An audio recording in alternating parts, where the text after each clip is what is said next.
نحمده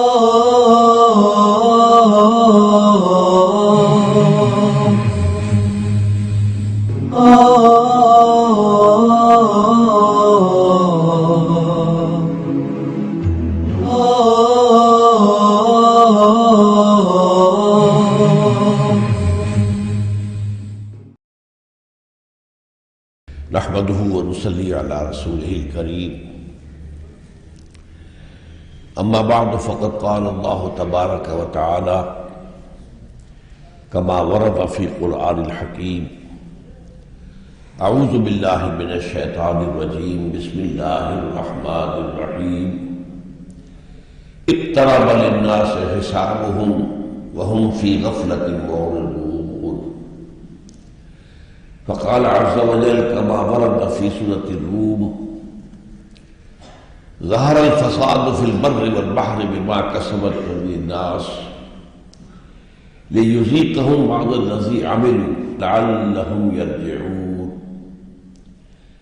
وقال عز وجل كما ورد في سورة الصف يريدون ليطفئوا نور الله بأفواههم والله متم نوره ولو كره الكافرون هو الذي أرسل رسوله بالهدى ودين الحق ليظهره على الدين كله ولو كره المشركون وقال جل وعلا كما ورد في سورة التوبة يريدون أن يطفئوا نور الله بأفواههم ويأبى الله إلا أن يتم نوره ولو كره الكافرون هو الذي أرسل رسوله بالهدى ودين الحق ليظهره على الدين كله ولو كره المشركون صدق الله العظيم رب اشرح لي صدري ويسر لي أمري واحلل عقدة من لساني يفقهوا قولي اللهم ربنا ألهمنا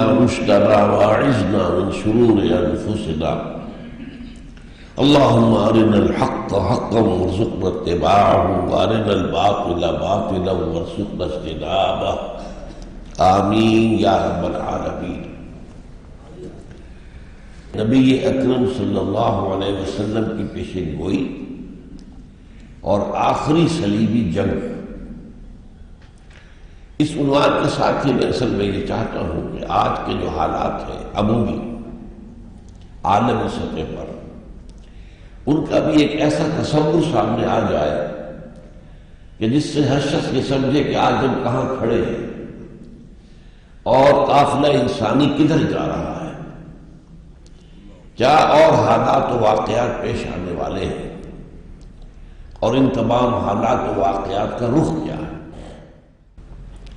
دیکھیے ایک بات کو اچھی طرح سمجھ لیجیے کہ آج مغربی دنیا میں یہ بات عام ہو چکی ہے that we are living in end times۔ یہ اصل میں ہم اب آخری دور میں ہیں، نوع انسان کی دنیا کی تاریخ کا آخری دور ہے جس میں ہم گزر رہے ہیں، یہ وہاں ہے۔ ہندوؤں کے ہاں بھی جو تصور ہے ان کے ہاں مختلف ادوار شمار ہوئے ہیں، ان میں سے یہ آخری دور ہے جس میں نوع انسانی داخل ہو چکی ہے۔ ہمارے ہاں بھی کتب احادیث کے اندر آخری باب جو 4 آتے ہیں وہ در حقیقت انہی حالات پر مشتمل ہے۔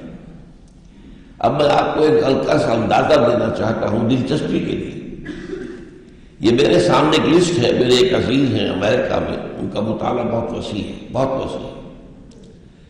انہوں نے مجھے یہ فہرست مرتب کر کے دی تھی کہ مختلف علوم جو ہیں، مختلف سائنسز ہیں، فزکس ہے، کیمسٹری ہے، بایولوجی ہے، وغیرہ وغیرہ وغیرہ، ان سب کے بارے میں اب یہ کہا جا رہا ہے کہ وہ اب اپنی آخری انتہا کو پہنچ چکی، سفر ختم ہو گیا۔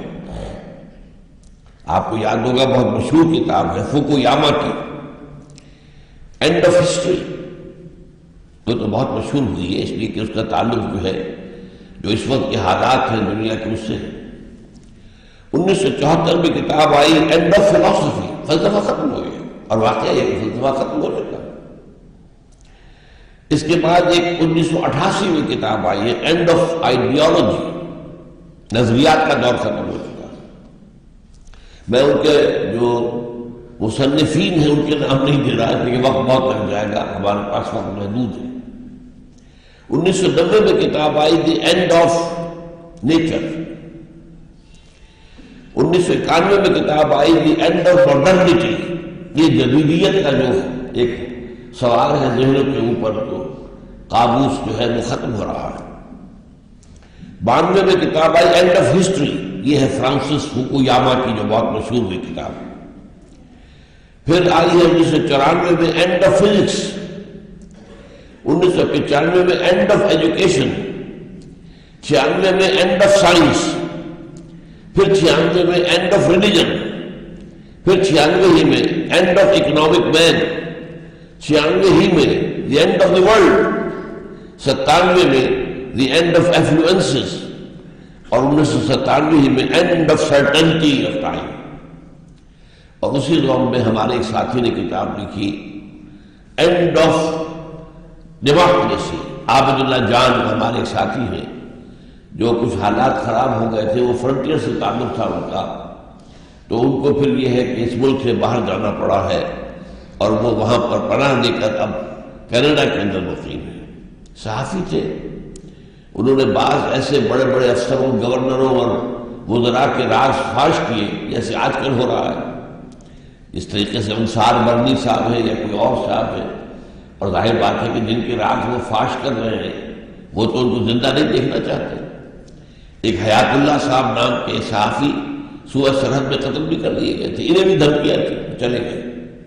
انہوں نے وہاں جا کر بہت سی کتابیں لکھی ہیں، جن میں سے ایک اہم کتاب یہ ہے اینڈ آف ڈیموکریسی، اور ایک اس سے بھی اہم تر کتاب جو ہے وہ ہمارے آج کے موضوع سے متعلق بھی ہے، افغانستان دی جینیسس آف لاسٹ کروسیڈ۔ یہ کئی سال پہلے وہ لکھ چکے ہیں کہ جنگ افغانستان جو ہے در حقیقت وہ آخری صلیبی جنگ کا نقطۂ آغاز ہے۔ بہرحال یہ میں نے چند باتیں آپ کو بتائی۔ آپ کو یاد ہوگا جو حضرات ٹی وی کی دنیا سے واقف ہیں کہ شاہد مسعود صاحب جو اب تو بہت مشہور ہو گئے ہیں، بہت معروف ہیں، اپنے میدان میں انہوں نے بہت بڑا نام بنایا ہے اپنا۔ ابتدا میں انہوں نے ایک میرا پروگرام کیا تھا یہ اینڈ آف ٹائم کے حوالے سے، اس میں اصل گفتگو مجھ سے تھی، لیکن پھر انہوں نے اس میں اضافے کیے ہیں، بڑی محنت کی ہے، اور وہ جو ٹی وی کا پروگرام تھا اینڈ ٹائمز وہ مشہور ہوا تھا۔ بہرحال میں خاص طور پر آپ سے عرض کر رہا ہوں کہ حدیث کی کتابوں میں بھی 4 ابواب آتے ہیں کتابوں کے اواخر میں، اور یہ اس دور سے متعلق ہے۔ کتاب الفتن، کتاب الملاحم، کتاب اشراط الساعہ، کتاب علامات القیامہ، 4 فتنوں کا باب اور جنگوں کا باب اور قیامت کی علامتوں کا باب اور قیامت کی شرائط کا باب، اشراط الساعہ۔ اب یہ ابواب وہ ہیں جو حدیث کے جو مجموعے ہیں، صحیح بخاری ہے، صحیح مسلم، ان کے آخر میں آتے ہیں۔ ایک تو ہمارے ہاں عام طور پر لوگوں کو الرجی سی ہے، عام طور پر پروفیسیز یہ کیا ہے، یہ پیشن گوئیوں کی کیا اہمیت ہے، کیا حقیقت ہے، اور خاص طور پر حدیث کے حوالے سے جو سید احمد خان مرحوم سے ایک فتنہ شروع ہوا تھا اور اب بہت بڑا فتنہ بن چکا ہے، فتنہ انکار حدیث، اس کے اثرات بہت وسیع حلقے میں پھیلے ہیں۔ ایک تو وہ ہے جو فی الواقع ملک حدیث ہو گئے، اس معنی میں کہ وہ یہ سمجھتے ہیں کہ شریعت اسلامی جو ہے اس کی مستقل سورس صرف ایک ہے اور وہ قرآن ہے، سنت نہیں۔ یہ تو میں سمجھتا ہوں کہ جو لوگ اس رائے پر پہنچ چکے ہیں وہ دائرہ اسلام سے خارج ہے۔ اس لیے شریعت کی 2 بنیادی جو اساسات ہیں ان میں ایک کتاب اللہ اور دوسرا سنت رسول اللہ صلی اللہ علیہ وسلم، ان میں سے ایک کی نفی جو ہے اسلام کی نفی ہے۔ اس کے بعد بھی ہمارے ہاں بہت بڑے پیمانے پر جدید تعلیم یافتہ لوگوں میں حدیث کی طرف سے، علم حدیث کی طرف سے، احادیث نبویہ کی طرف سے ایک بے اعتنائی کا انداز، عدم توجہ، بھائی قرآن کی بات کرو، آپ حدیث وغیرہ کی بات چھوڑیے۔ حالانکہ یہ در حقیقت ایک بہت بڑی محرومی ہے، بہت بڑی محرومی ہے، بہت بڑی محرومی ہے۔ اور خاص طور پر ان احادیث کے اندر یہ پیشین گوئی ہے۔ اب سوال یہ پیدا ہوتا ہے کہ پیشین گوئی جو ہے وہ تو مذہب کی جڑ اور بنیاد ہے، آخر یہ بھی تو پیشین گوئی ہے کہ قیامت واقع ہوگی، پیشین گوئی ہے قیامت کے حالات و واقعات کیا ہوں گے، پہاڑ جو ہے روئی کے گالوں کی طرح ہو جائیں گے، تم دیکھتے ہو کہ جامد ہے وہی تمر و مر سحاب، وہ تو ایسے چلیں گے جیسے کہ بادل چلتے ہیں، انسان جو ہے وہ پکنڈوں کے بادل ہو جائیں گے۔ یہ ساری چیزیں ہیں کہ نہیں ہے؟ بہت بڑا زلزلہ آئے گا، یا ایھا الناس اتقوا ربکم ان زلزلۃ الساعۃ شیء عظیم، عظیم زلزلہ ہے، زمین کانپے گی، ایسے کانپے گی، لرزے گی۔ تو یہ سب کچھ جو ہے یہ سب بھی تو آخر پیشن گوئی ہے۔ پھر بعد سے بعد موت، یہ بھی تو پیشن گوئی ہے کہ تم مرنے کے بعد پھر جی اٹھائے جاؤ گے، یہ بھی پیشن گوئی ہے۔ پھر حساب کتاب ہے، جنت اور دوزخ کے فیصلے، یہ سب پیشن گوئی ہے۔ یہ ہماری نگاہوں کے سامنے کے معاملات تو نہیں۔ اس اعتبار سے اس پیشن گوئی کے لفظ سے الرجک جو ہے فیل کرنا یہ درست نہیں ہے۔ ہمارے تو دین کی جڑ بنیاد ہے، یا ایھا المدثر قم فانذر، اے لحاظ میں لپٹ کر لکھنے والے صلی اللہ علیہ وسلم، اب کھڑے ہو جاؤ، کمر بستہ ہو جاؤ اور لوگوں کو خبردار کرو، خبردار کرو کہ یہ زندگی یہی زندگی نہیں ہے کہ بس کھاؤ پیو عیش کرو اور بس مر گئے ختم ہو گئے اور بابر بیش کوش کے عالم دوبارہ نہیں، مرنے کے بعد پھر ایک اور زندگی ہوگی، اس زندگی کا آغاز یوم قیامت سے ہوگا، حساب کتاب ہوگا۔ یہ تو دین کی جڑ بنیاد ہے، نقطۂ آغاز ہے۔ قم فانذر، کھڑے ہو جائیے اور کمر بستہ ہو کر لوگوں کو خبردار کیجیے۔ تو اس اعتبار سے میں کہہ رہا ہوں قرآن مجید میں ایک اور مثال موجود ہے، ایک عظیم پیشن گوئی کی گئی سورہ روم میں، غلبت الروم فی ادنی الارض وہم من بعد غلبہم سیغلبون، رومیوں کو شکست ہو گئی، رومی مغلوب ہو گئے قریب کی سرزمین میں۔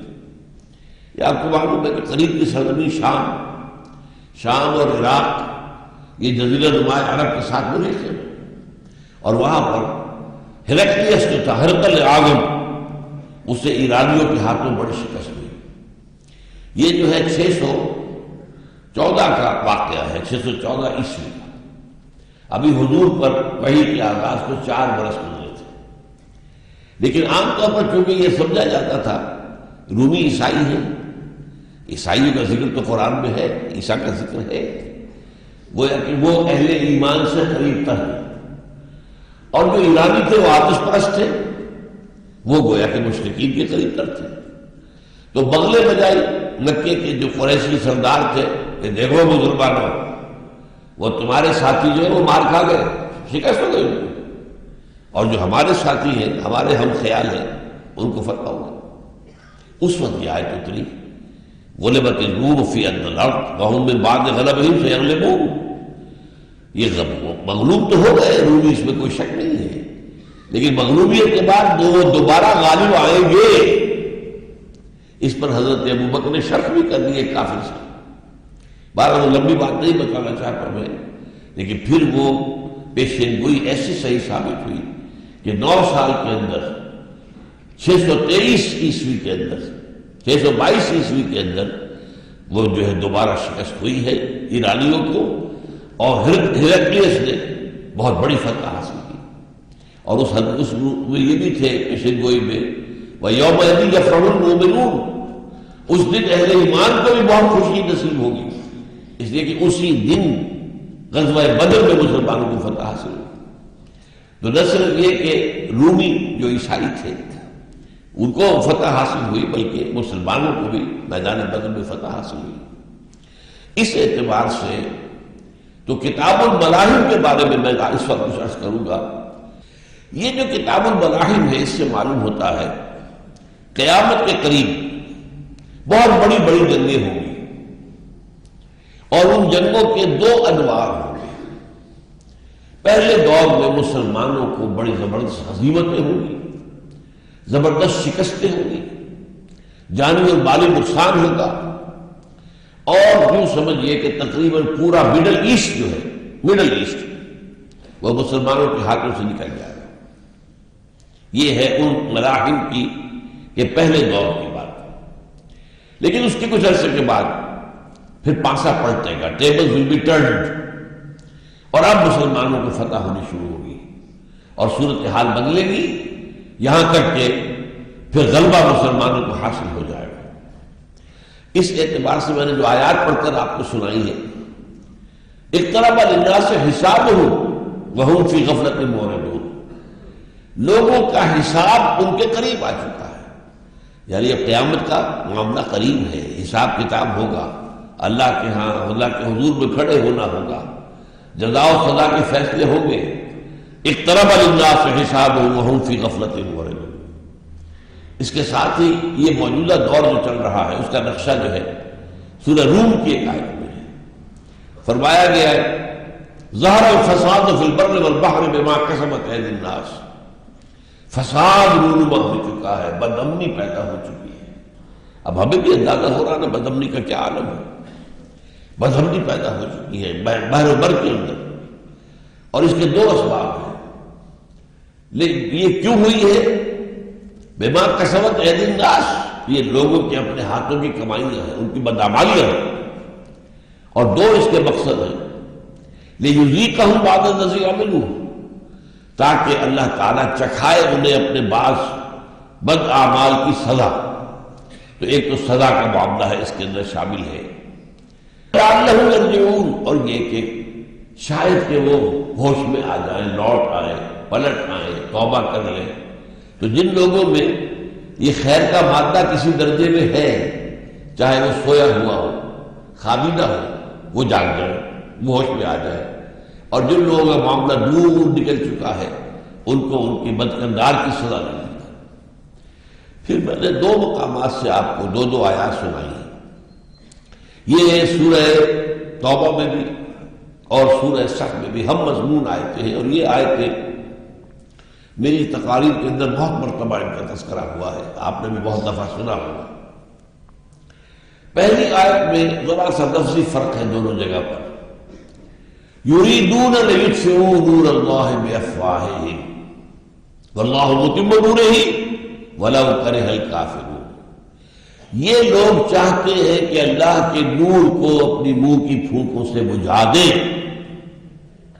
حالانکہ اللہ کا فیصلہ یہ ہے کہ وہ اپنے نور کا اتمام فرما کر رہے گا، چاہے کافروں کو کتنا ہی ناپسند۔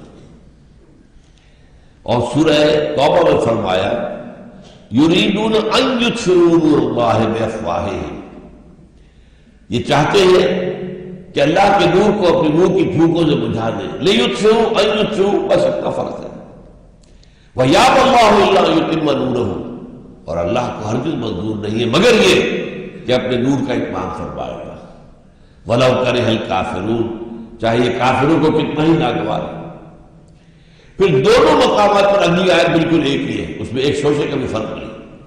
هُوَ الَّذِي أَرْسَلَ رَسُولَهُ بِالْهُدَى وَدِينِ الْحَقِّ لِيُظْهِرَهُ عَلَى الدِّينِ كُلِّهِ، وہی اللہ جس نے بھیجا ہے اپنے رسول کو صلی اللہ علیہ وسلم الہدا، قرآن حکیم دے کر، اور دین حق، سچا دین، سچا نظام، عادلانہ، منصفانہ، کس لیے؟ تاکہ غالب کرے اسے پورے کے پورے نظام زندگی پر، وَلَوْ كَرِهَ الْمُشْرِكُونَ، چاہے یہ مشرکوں کتنا ہی ناگوار۔ یہی بات ہے جو علامہ اقبال نے کہی کہ یہ جو کشمکش ہے حق و باطل کی، ستیزہ کار رہا ہے ازل سے تائبوس، چراغ مصطفی سے شرار بولانی، لیکن یہ جو جنگ ہوتی رہی ہے خیر اور شر کے مابین، کبھی وہ موسیٰ اور فرعون کا معاملہ تھا، کبھی وہ ابراہیم اور نمرود کا معاملہ تھا، اور کبھی اور شیطانی قوت کا کسی اور اللہ تعالیٰ کے نبی کے ساتھ معاملہ تھا، لیکن اس کا آخری دور آ گیا ہے، وہی جو میں نے کہا اینڈ ٹائمز۔ اس اینڈ ٹائم کے بارے میں اقبال کہتا ہے کہ دنیا کو ہے پھر مار کا روح و بدن پیش، تہذیب نے پھر اپنے درندوں کو ابھارا، اللہ کو پابند یہ مومن کو بھروسہ، ابلیس کو یورپ کی مشینوں کا سہارا۔ آخری جو ہے یہ سمجھیے کہ اس کی سلسلے کی آخری جنگ کا وقت آ گیا ہے، شیطانی قوت ابلیس کی قیادت میں منظم ہے، بہت طاقتور ہے، ان کے پاس ٹیکنالوجی، مشینوں کا سہارا، ابلیس کو یورپ کی مشینوں کا سہارا، ان کی اصل طاقت ٹیکنالوجی میں ہے، ان کی اصل طاقت اسلحہ میں ہے، لیکن دوسری طرف اہل ایمان کے لیے سب سے بڑی طاقت اللہ پر یقین اور اللہ کو پابندی مومن پہ بھروسہ، ایمان سے جو ثابت قدمی پیدا ہوتی ہے۔ اور آج جیسا کہ دیکھ لیا ہے، لوگ جو ہے حیران ہوتے ہیں کہ یہ افغانستان کے اندر یہاں تو گویا کہ انسان مرنا چاہتے ہیں، چاہے امریکی وہاں آئے ہو، چاہے نیٹو کے لوگ ہوں، وہ تو بچ کر لڑائی کرتے ہیں، اپنے آپ کو بچاتے ہیں، پہلے اپنے آپ کو بچاؤ پھر لڑو۔ اور وہاں ان کا معاملہ کیا ہے؟ شہادت ہے مطلوب مقصود مومن، نہ مال غنیمت نہ قسمت کشائی، انہیں تو بہت عزیز ہے، وہ تو سمجھتے ہیں کامیابی اسی میں ہے۔ وہ نہ صرف مرنے پہ ہو جس کی امید، نا امیدی اس کی دیکھا چاہیے، نا امید کیا ہوگا؟ جس کی امید ہی موت سے وابستہ ہے، میری کامیابی شہادت ہے۔ تو ظاہر بات ہے کہ ایسے لوگوں کو شکست دینا کہاں ممکن ہے، اور نہیں دے پا رہے، قدر نہیں دے پا رہے۔ بہرحال یہ جو میں نے آپ کے سامنے نقشہ کھینچا ہے، تو یہ احادیث کی کتابوں میں بھی ملاحم، آخری دور کے ملاحم، یہ ملاحم کیا درس ہے اس کو جان لیجیے۔ لحم کہتے ہیں گوشت کو، لحم، اور ملحمہ کہتے ہیں قصاب کی دکان، وہاں گوشت کے بڑے بڑے ٹکڑے لٹکے ہوئے ہیں، وہ کاٹ کاٹ کر بیچ رہا ہے، تو یہ ملحمہ ہے، ملحمہ۔ اسی طریقے سے جنگ میں کیا ہوتا ہے؟ کسی کی ٹانگ اڑ گئی ہے، کسی کا بازو اڑ گیا ہے، کسی کا جو ہے کوئی اور جو ہے پیٹ میں آ کر کوئی بم کا ٹکڑا لگا ہے، اس کی آنچیں باہر پڑی ہے، تو گویا کہ لوگوں کا قیمہ ہوتا ہے جنگ کے اندر۔ اور آج کل تو آپ کو معلوم ہے جو خود کش ہو رہے ہیں دھماکے، ان میں تو اعضاء بکھر گئے ہوتے پتہ نہیں چلتا، اور یہ سر کس کا ہے پتہ نہیں چلتا۔ تو بہرحال یہ ملحمہ کہلاتا ہے جنگ۔ تو کتاب و ملاحم میں جیسا کہ میں نے عرض کیا کہ اس میں جو ہے وہ بہت سے دور ہیں، اور جو واقعات آئے ہیں احادیث کے اندر، ان میں ترتیب قائم کرنا بہت مشکل ہے، کیا پہلے ہوگا، پھر کیا ہوگا، پھر کیا ہوگا۔ انڈیویجول واقعات جو احادیث میں آئے ان پر تو ہمیں یقین ہے کہ ہوگا، جب حضور نے خبر دی، وہ صادق المصدوق، آپ سچے ہیں، آپ کی سچائی پر اللہ گواہ ہے، لیکن یہ کہ کون سا واقعہ پہلے ہوگا، کون سا اس کے بعد ہوگا، کون سا اس کے بعد ہوگا، یہ احادیث کی کتابوں سے معلوم نہیں ہوتا۔ لہذا اس سبب میں ایک بہت اہم کتاب لکھی تھی شاہ ولی اللہ دہلوی رحمۃ اللہ علیہ کے فرزند رشید شاہ رفیع الدین نے، اس میں ان جنگوں کا سلسلہ بیان کیا، پہلے یہ ہوگا، پھر یہ ہوگا، پھر یہ ہوگا، پھر یہ ہوگا، پھر یہ ہوگا۔ بہرحال ان کے اپنے اندازے کے مطابق ہو سکتا ہے انہیں کچھ کشفی معلومات بھی حاصل ہوئی ہو کشف کے ذریعے سے، پھر بھی میں سمجھتا ہوں کہ پوری یقین کے بعد ہم نہیں کہہ سکتے۔ مولانا اشرف علی تھانوی رحمۃ اللہ علیہ نے ان کی جو بڑی عوامی ایک تصنیف ہے بہت ہی مفید، بہشتی زیور، کسی زمانے میں کوئی گھر نہیں ہوتا تھا جس میں بہشتی زیور موجود نہ ہو، خواتین کی تعلیم کا بہترین نظام، تو گھر میں بیٹھے ہوئے پڑھیں اور پوری دین کی تعلیم جو ہے بہشتی زیور کے ذریعے سے حاصل کر لیں۔ اس میں مولانا تھانوی رحمۃ اللہ علیہ نے بھی پھر یہ ان جنگوں کے بیانات کیے ہیں اسی اور شاہ رفیع الدین صاحب کی کتاب سے دیکھیں۔ بہرحال میں نے بھی اس کو سامنے رکھا ہے۔ اس کے بعد جو میں عرض کر رہا ہوں وہ یہ ہے کہ اس میں دو ادوار جو آنے ہیں، ان میں پہلے دور میں تو مسلمانوں کی بڑی زبردست شکست ہے، بہت نسخہ، خاص طور پر اہل عرب، وہاں تو یہاں تک فرمایا گیا ویل للعرب من شر قد اقترب، عربوں کے لیے بہت بڑی ہلاکت ہے، بہت بڑی ہلاکت ہے، بہت بڑی ہلاکت ہے اس شر کی وجہ سے جو قریب آ چکا۔ ایک موقع پر ام سلمہ رضی اللہ تعالی عنہ ام المومنین وہ حضور سے پوچھتے حضور جب یہ ہو رہا ہوگا عرب کہاں ہوں گے؟ تو آپ نے فرمایا العرب یومئذ قلیل، عرب بہت کم رہ جائے، عربوں کا خاتمہ ہو جائے۔ عربوں کے لیے یہ پہلا سلسلہ جو ہے جنگ کا یہ بہت تباہ کن، بہت تباہ کن، بہت تباہ۔ اس کی وجہ بھی میں ابھی حدیث آپ کو سناؤں گا، آپ کو معلوم ہو جائے گا۔ جو فتنہ اس وقت سب سے بڑا ہے، فتنہ مال، وہ عالم اسلام میں سب سے بڑھ کر جو ہے عربوں میں ہے۔ سعودی عرب کے دیکھیے، عیاشیاں دیکھیے، ان کے گلچھرے دیکھیے، اور وہ ذرا فنڈامنٹلسٹ ملک شمار ہوتا تھا عربوں کے اندر، اب کو ایجوکیشن کی جو ہے یونیورسٹی وہاں قائم ہو رہی ہے، یہ شاہ عبداللہ سب سے آگے نکل گیا. ہم تو فہد کو سمجھتے تھے کہ یہ ختم ہوگی اس کی حکومت تو عبداللہ شاہ کو بہتر کام کرے گا، یہ تو بہت آگے نکل گیا. امریکوں کے سامنے فہد کو شاید حکومت آئی تو سینڈل گر گیا، اور اس پر ایک عالم دین نے اگر احتجاج کیا تو اسے فوراً وہاں سے نکال دیا گیا، برخاست کر دیا. یہ ہو رہا ہے. اب وہ معاملہ جو ہے جو مارکیٹس کے اندر متنوع کو داخلے کی اجازت نہیں ہے، یہ جو پہلے ان کے ہوتے تھے کہ لوگوں کو روکتے تھے، عورتوں کو روکتے تھے بے پردہ کیوں ہو، اور لوگ نماز کا پڑھنے کیوں نہیں گئے، نہیں بس باہر کا مارکیٹ کے اندر داخل نہیں ہو سکتے. بہت برا حال ہے، بہت برا حال ہے. اور ایک حدیث جو حدیث جبرائیل مشہور ہے، بہت مشہور ہے، اس میں جب پوچھا حضرت جبرائیل نے حضور سے کہ مجھے قیامت کے بارے میں بتائیے، آپ نے فرمایا کہ قیامت کے بارے میں تو جو کچھ تمہیں معلوم ہے وہی میں جانتا ہوں. مل مسئول عنہا بعلم من السائل، جس سے سوال کیا جا رہا ہے وہ سوال کرنے والے سے زیادہ نہیں جانتا. تو حضرت جبرائیل پھر عرض کرتے ہیں اخبرنی عن اماراتھا، مجھے اس کی کچھ علامتیں بتائیں. تو حضور نے 2 علامتیں بتائی. اذا تلد الامۃ ربتھا، ایک تو پہلی علامت کیا ہے، لونڈی اپنی مالکہ کو جنے گی. کیا مطلب ہے اس کا؟ بیٹیاں اتنی سرکش ہو جائیں گی کہ مائیں ڈریں گی ان سے، وہ گویا کہ باؤں پر حاکم ہو جائے گی. بیٹی کو ذرا روک دوں ٹوک دوں پتہ نہیں یہ کیا بک دے گی منہ سے، کیا کہہ دے گی. لہذا خاموش رہو بیٹا. دنیا میں پہلے کیا ہوتا تھا کہ اولاد جو ہے والدین کے سامنے سرتابی نہیں کرتی تھی، اور اولاد میں سے خاص طور بیٹیاں تو بہت ہی سمجھیے کہ فرما بردار، بہت ہی والدین کے سامنے جو ہے جھک جانے والی. لیکن معلوم ہوگا کہ بیٹیاں جو ہے وہ مالکائیں بن جائیں گی اور مائیں جو ہے وہ ان کی کنیزیں بن جائیں گی. یہ حال ہو جائے گا سرکشی کا.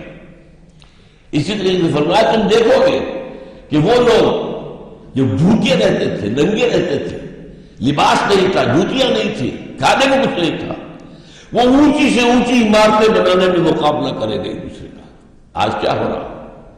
7 اسٹار ہوٹل دبئی میں، دبئی ٹاور، برج دبئی دنیا کی سب سے اونچی عمارت بن رہی ہے. اب جو سعودی عرب میں عمارت بننے جا رہی ہے اس سے کہیں اونچی، وہ مقابلہ کر رہے ہیں.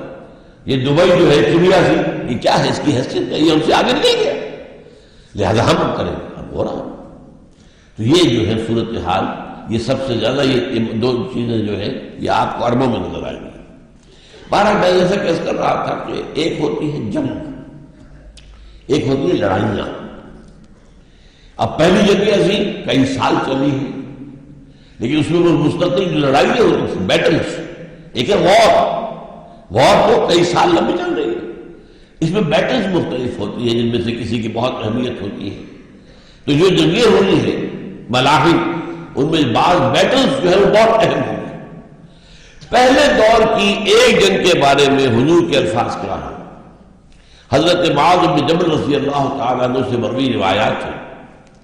ان میں سے ایک میں جو سنن ابی داؤد میں بھی ہے اور جامع ترمذی میں بھی ہے، حضور نے اس جنگ کو قرار دیا الملحمۃ العظمیٰ.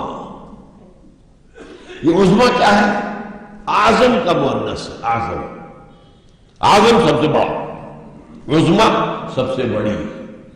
چونکہ یہ حرب جو ہے الملحمہ یہ مؤنث ہے، لہذا اس کے لیے مؤنث صفت آئی ہے الملحمۃ العظمیٰ. اور ایک دوسری حدیث جو حضرت معاذ بن جبل ہی سے ہے، یہ کہ سنن ابن ماجہ میں ہے، اس میں کہا گیا الملحمۃ الکبریٰ. کبریٰ اکبر سب سے بڑا اور کبریٰ سب سے بڑی. خدیجہ الکبریٰ رضی اللہ تعالی عنہ، کیونکہ ازواج مطہرات میں سب سے زیادہ پہلی آپ کی زوجہ محترمہ جو ہے ان کو کبریٰ کہا گیا. صدیق اکبر سب سے بڑے صدیق، اور الصدیقۃ الکبریٰ یہ حضرت خدیجہ الکبریٰ رضی اللہ تعالی عنہ. اس جنگ کے بارے میں حضور نے فرمایا صلی اللہ علیہ وسلم، عیسائی اے مسلمانوں. اور یہاں ایک بات نوٹ کر لیجئے، جس وقت حضور خطاب کر رہے ہیں اس وقت مسلمان کون تھے؟ صرف عرب تھے. ابھی تو ایرانی بھی نہیں آئے، ابھی تو ہندی بھی نہیں آئے، ابھی افریقہ کے لوگ بھی نہیں آئے، ابھی ترک بھی نہیں آئے، ابھی تو عرب ہی تھے. صحابہ کرام حضور کے دور تک تو صرف عرب ہی نہیں اسلام غالب ہوا ہے. تو فرمایا اس میں کہ 80 علم لے کر عیسائی تم پر حملہ آور ہوں گے، اور ہر علم کے نیچے 12,000 فوج ہوگی، یعنی 9,60,000 فوج کے ساتھ عیسائی تم پر حملہ آور ہوں گے۔ یہ بات جو ہے حضور نے فرمائی ہے، اور اس کے اندر اب یہ بھی میں آپ کو بتا دوں، اس کی خبر جو ہے بائبل میں بھی ہے، آرمگیڈون۔ اگر کچھ لوگوں کو بائبل سے دلچسپی ہو تو بائبل میں آپ کو معلوم ہے 2 حصے ہیں، عہد نامہ قدیم، عہد نامہ جدید۔ عہد نامہ جدید کی جو آخری کتاب ہے، آخری باب ہم کہیں گے، وہ ریویلیشن آف سینٹ جان۔ حضرت مسیح علیہ السلام کے ایک حواری تھے، یوحنا، جان۔ ایک تو جان تھے یحییٰ، جو کہ اللہ کے نبی تھے، وہ جان دی بیپٹسٹ کہلاتے ہیں، اور یہ سینٹ جان ہے جو حضرت مسیح کے حواریین میں سے، 12 حواریین میں سے۔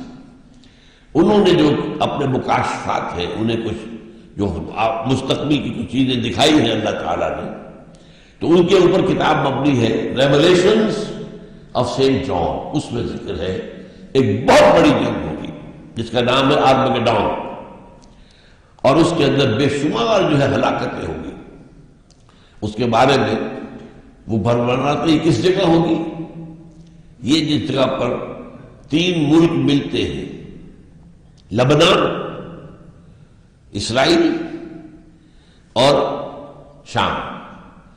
یہ وادی عفیق کہلاتی ہے جو شام سے آتی ہے، دمشق سے، اور اس کے آگے جا کر یہ ایک علاقہ ہے سطح مرتفع، اس کو کہتے ہیں، ہر جو ہے عبرانی زبان میں کہتے ہیں اونچی جگہ، ہر مگیدو اس جگہ کا نام ہے، اور سطح مرتفع جیسے ہم کہہ دیتے ہیں، سطح مرتفع پوٹھوہار، سطح مرتفع جو پنجاب کے شمالی علاقے کے اندر، وہ نہ میدان ہے نہ پہاڑ ہے، بلکہ سطح مرتفع کہلاتا ہے۔ یونائٹڈ انڈیا میں دکن کا سطح مرتفع کہلاتا تھا، یہ بھی عام طور پر اس کی سطح اونچی تھی۔ تو وہاں یہ جنگ ہوگی، اور اگر آپ دیکھیں گے ڈکشنری کے اندر اس آرمگیڈون کے معنی کیا ہے تو آپ کو الفاظ ملیں گے، a very big war which will be fought between the forces of evil and good before the end of this world. A very big war which will be fought between the forces of evil and good before the end of this world. میں نے پہلے بات آج شروع کی ہے and time سے، اس دنیا کے خاتمے سے قبل ایک بہت بڑی جنگ ہوگی، اور وہ جنگ جو ہے وہ آرمگیڈون کہلائے گی۔ اس کی جگہ وہاں پر نہیں ہے، وہ بعد میں معلوم ہوئی ہے۔ اچھا، اس جنگ کے اندر جو ہلاکتیں ہوں گی، اب ان کا آپ سمجھیے، خونریزی کا اندازہ کیجیے۔ یہ لمبی حدیث ہے جس میں اور بھی بہت سے علامات قیامت کا بیان ہے۔ میں جہاں سے شروع کر رہا ہوں وہ کیا ہے؟ ثم استفاضت المال حتی یؤتی الرجل 100 دینار فیظل ساخطا۔ مال اتنا ہو جائے گا، بہتات ہو جائے گی دولت کی، کہ ایک سائل کو اگر 100 دینار بھی دیے جائیں گے تب بھی وہ ناراض ہوگا، کیا دیا تم نے مجھے؟ کچھ بھی نہیں دیا۔ یہ نقشہ آج آپ عرب ممالک میں جا کے دیکھیں، پانی کی طرح بہتا ہوا دولت۔ ثم استفاضت المال حتی یؤتی الرجل 100 دینار فیظل ساخطا ثم فتنة لا يبقى بیت من العرب الا دخلته۔ پھر ایک ایسا فتنہ آئے گا، عرب کا کوئی گھر نہیں بچے گا جس میں وہ داخل نہ ہو جائے۔ آج وہ فتنہ ٹی وی کے ذریعے سے، مغربی تہذیب کے ذریعے سے، اوپر تھوڑا سا پردہ ہوتا ہے، انہوں نے گھر سے نکلتے ہوئے یا ملک سے باہر نکلتے ہوئے وہ عبایا سے ایک اپنے اوپر لے لیتی ہیں، قانون بنا رکھا ہے حکومت، اب وہ بھی ختم ہو جائے گا، تیزی کے ساتھ ختم ہو رہا۔ اب تو ایبسلیوٹلی امریکن سٹائل کے نئے شہر آباد کیے جا رہے ہیں، امریکن، ایبسلیوٹلی امریکن، وہی تہذیب، وہی تمدن، وہی تعلیم، یہ ہو رہا ہے، اور بڑی تیزی کے ساتھ سعودی عرب جو ہے اس طرح جا رہا ہے۔ فرمایا کہ پھر یہ ایسا فتنہ ہوگا جو عرب کے گھر کے اندر کوئی گھر نہیں بچے گا جس میں داخل نہ ہوگا، اور ہے۔ اس لیے پہلے زمانے میں ظاہر بات ہے کوئی کوٹھے ہوتے تھے، ناچ گانے جا کے کوئی جا کے دیکھے وہاں پر، اب تو گھر گھر کوٹھا ہے، گھر گھر جو ہے آپ دیکھیں کہ بے حجابی اور یعنی جو dances, Indian dances, Bollywood جو ہے وہ تو ہالی ووڈ کو بہت پیچھے چھوڑ گیا. یہ یورپین کو تو ناچ کرنا آتا ہی نہیں. ناچ تو انڈیا کا کام ہے، اس لیے کہ انڈیا جو ہے اس میں تو مذہب کے اندر ناچ شامل ہے. ناچ گانا جو ہے ہندو مذہب کا حصہ، ہندو کلچر کا حصہ، ہندو تہذیب کا حصہ. تو ان لوگوں کو کہاں تھا وہ جو کچھ ہو رہا. اسی لیے آپ کو معلوم ہے امریکہ کے اندر انڈین فلمز کتنی پاپولر ہیں، پورے عالم عرب کے اندر کس قدر پاپولر ہے انڈین فلمز، آپ کو اندازہ ہے اس کا. تو یہ سارا جو ہو رہا ہے یہ فتنہ وہ تو گھر کے اندر داخل ہو چکا ہے. اب یہ کہ اس کے لیے کہیں اور جانے کی ضرورت نہیں، وہ سارا کا سارا گھر میں موجود ہے. ثم ہدنۃ، پھر ایک صلح کا دور آئے گا. یہ دور ہے جو اس وقت گزر رہا ہے. آج آپ دیکھیے پوری دنیا کے اندر امریکہ اور عالم اسلام کے درمیان، عالم عرب، عالم اسلام نہیں میں کہہ رہا، عالم عرب، ان میں صلح ہے، مصالحت ہے، دوستی ہے. آپ کی تمام امارات جو ہے خلیج کی وہ بھی امریکہ کے سہارے کھڑے ہوئے ہیں. ان کے ہاں سب سے بڑے بڑے بیس جو ہے امریکہ کے وہ وہاں. قطر کا اڈا آپ تصور نہیں کر سکتے کس قدر بڑا اڈا وہاں پر بنا، تصور نہیں کر سکتے. اس پورے علاقے کو کنٹرول کرنے کے لیے امریکہ نے تو وہاں بنایا اپنا اڈا. یہ سارا کچھ جو ہے اور اس وقت ان کے ساتھ، اور سعودی عرب کا بھی. حال ہی میں نے ایک کتاب پڑھی ہے کنفیشنز آف این اکنامک ہٹ مین، جان پرکنز کی کتاب ہے، اتنی موٹی کتاب ہے. اس سے میری آنکھیں کھل گئی. وہ اصل میں ایک خاص سازش جو ہے امریکہ میں تیار کی گئی جس زمانے میں کہ تیل کا بحران پیدا کر دیا تھا، جو تیل پیدا کرنے والے لوگ تھے شاہ فیصل کے زمانے میں. اس کے بعد امریکہ نے ایک طریقہ اختیار کیا کہ یہ تھرڈ ورلڈ کے اوپر قابو پانے کا کیا ذریعہ ہے، اور ذریعہ کیا ہے، ان کی دولت کے اوپر قبضہ کرنے کا ذریعہ کیا ہے. ذریعہ یہ ہے کہ کچھ لوگوں کو خاص طور پر ٹرین کرو، وہ ان ملکوں میں جائیں، انہیں سبز باغ دکھائیں، تم یہ کر لو تو یہ ہو جائے گا، یہ کر لو تو یہ ہو جائے گا. ارے یہ کیا تم ایئرپورٹ لیے بیٹھے، بڑی ایئرپورٹ بناؤ تاکہ پوری دنیا کے جہاز آئیں گے، تمہاری آمدنی ہوگی. یہ تمہیں کیا سڑکیں لیے پھرتے ہو، موٹر ویز بناؤ، موٹر ویز کے ذریعے سے، اور پیسہ چاہیے، پیسہ ہم دیتے ہیں، قرض دیتے ہیں. یہ سب باغ دکھا کے IMF کے جھنڈے کے نیچے لے آؤ، اس کے شکنجے میں کس کرو.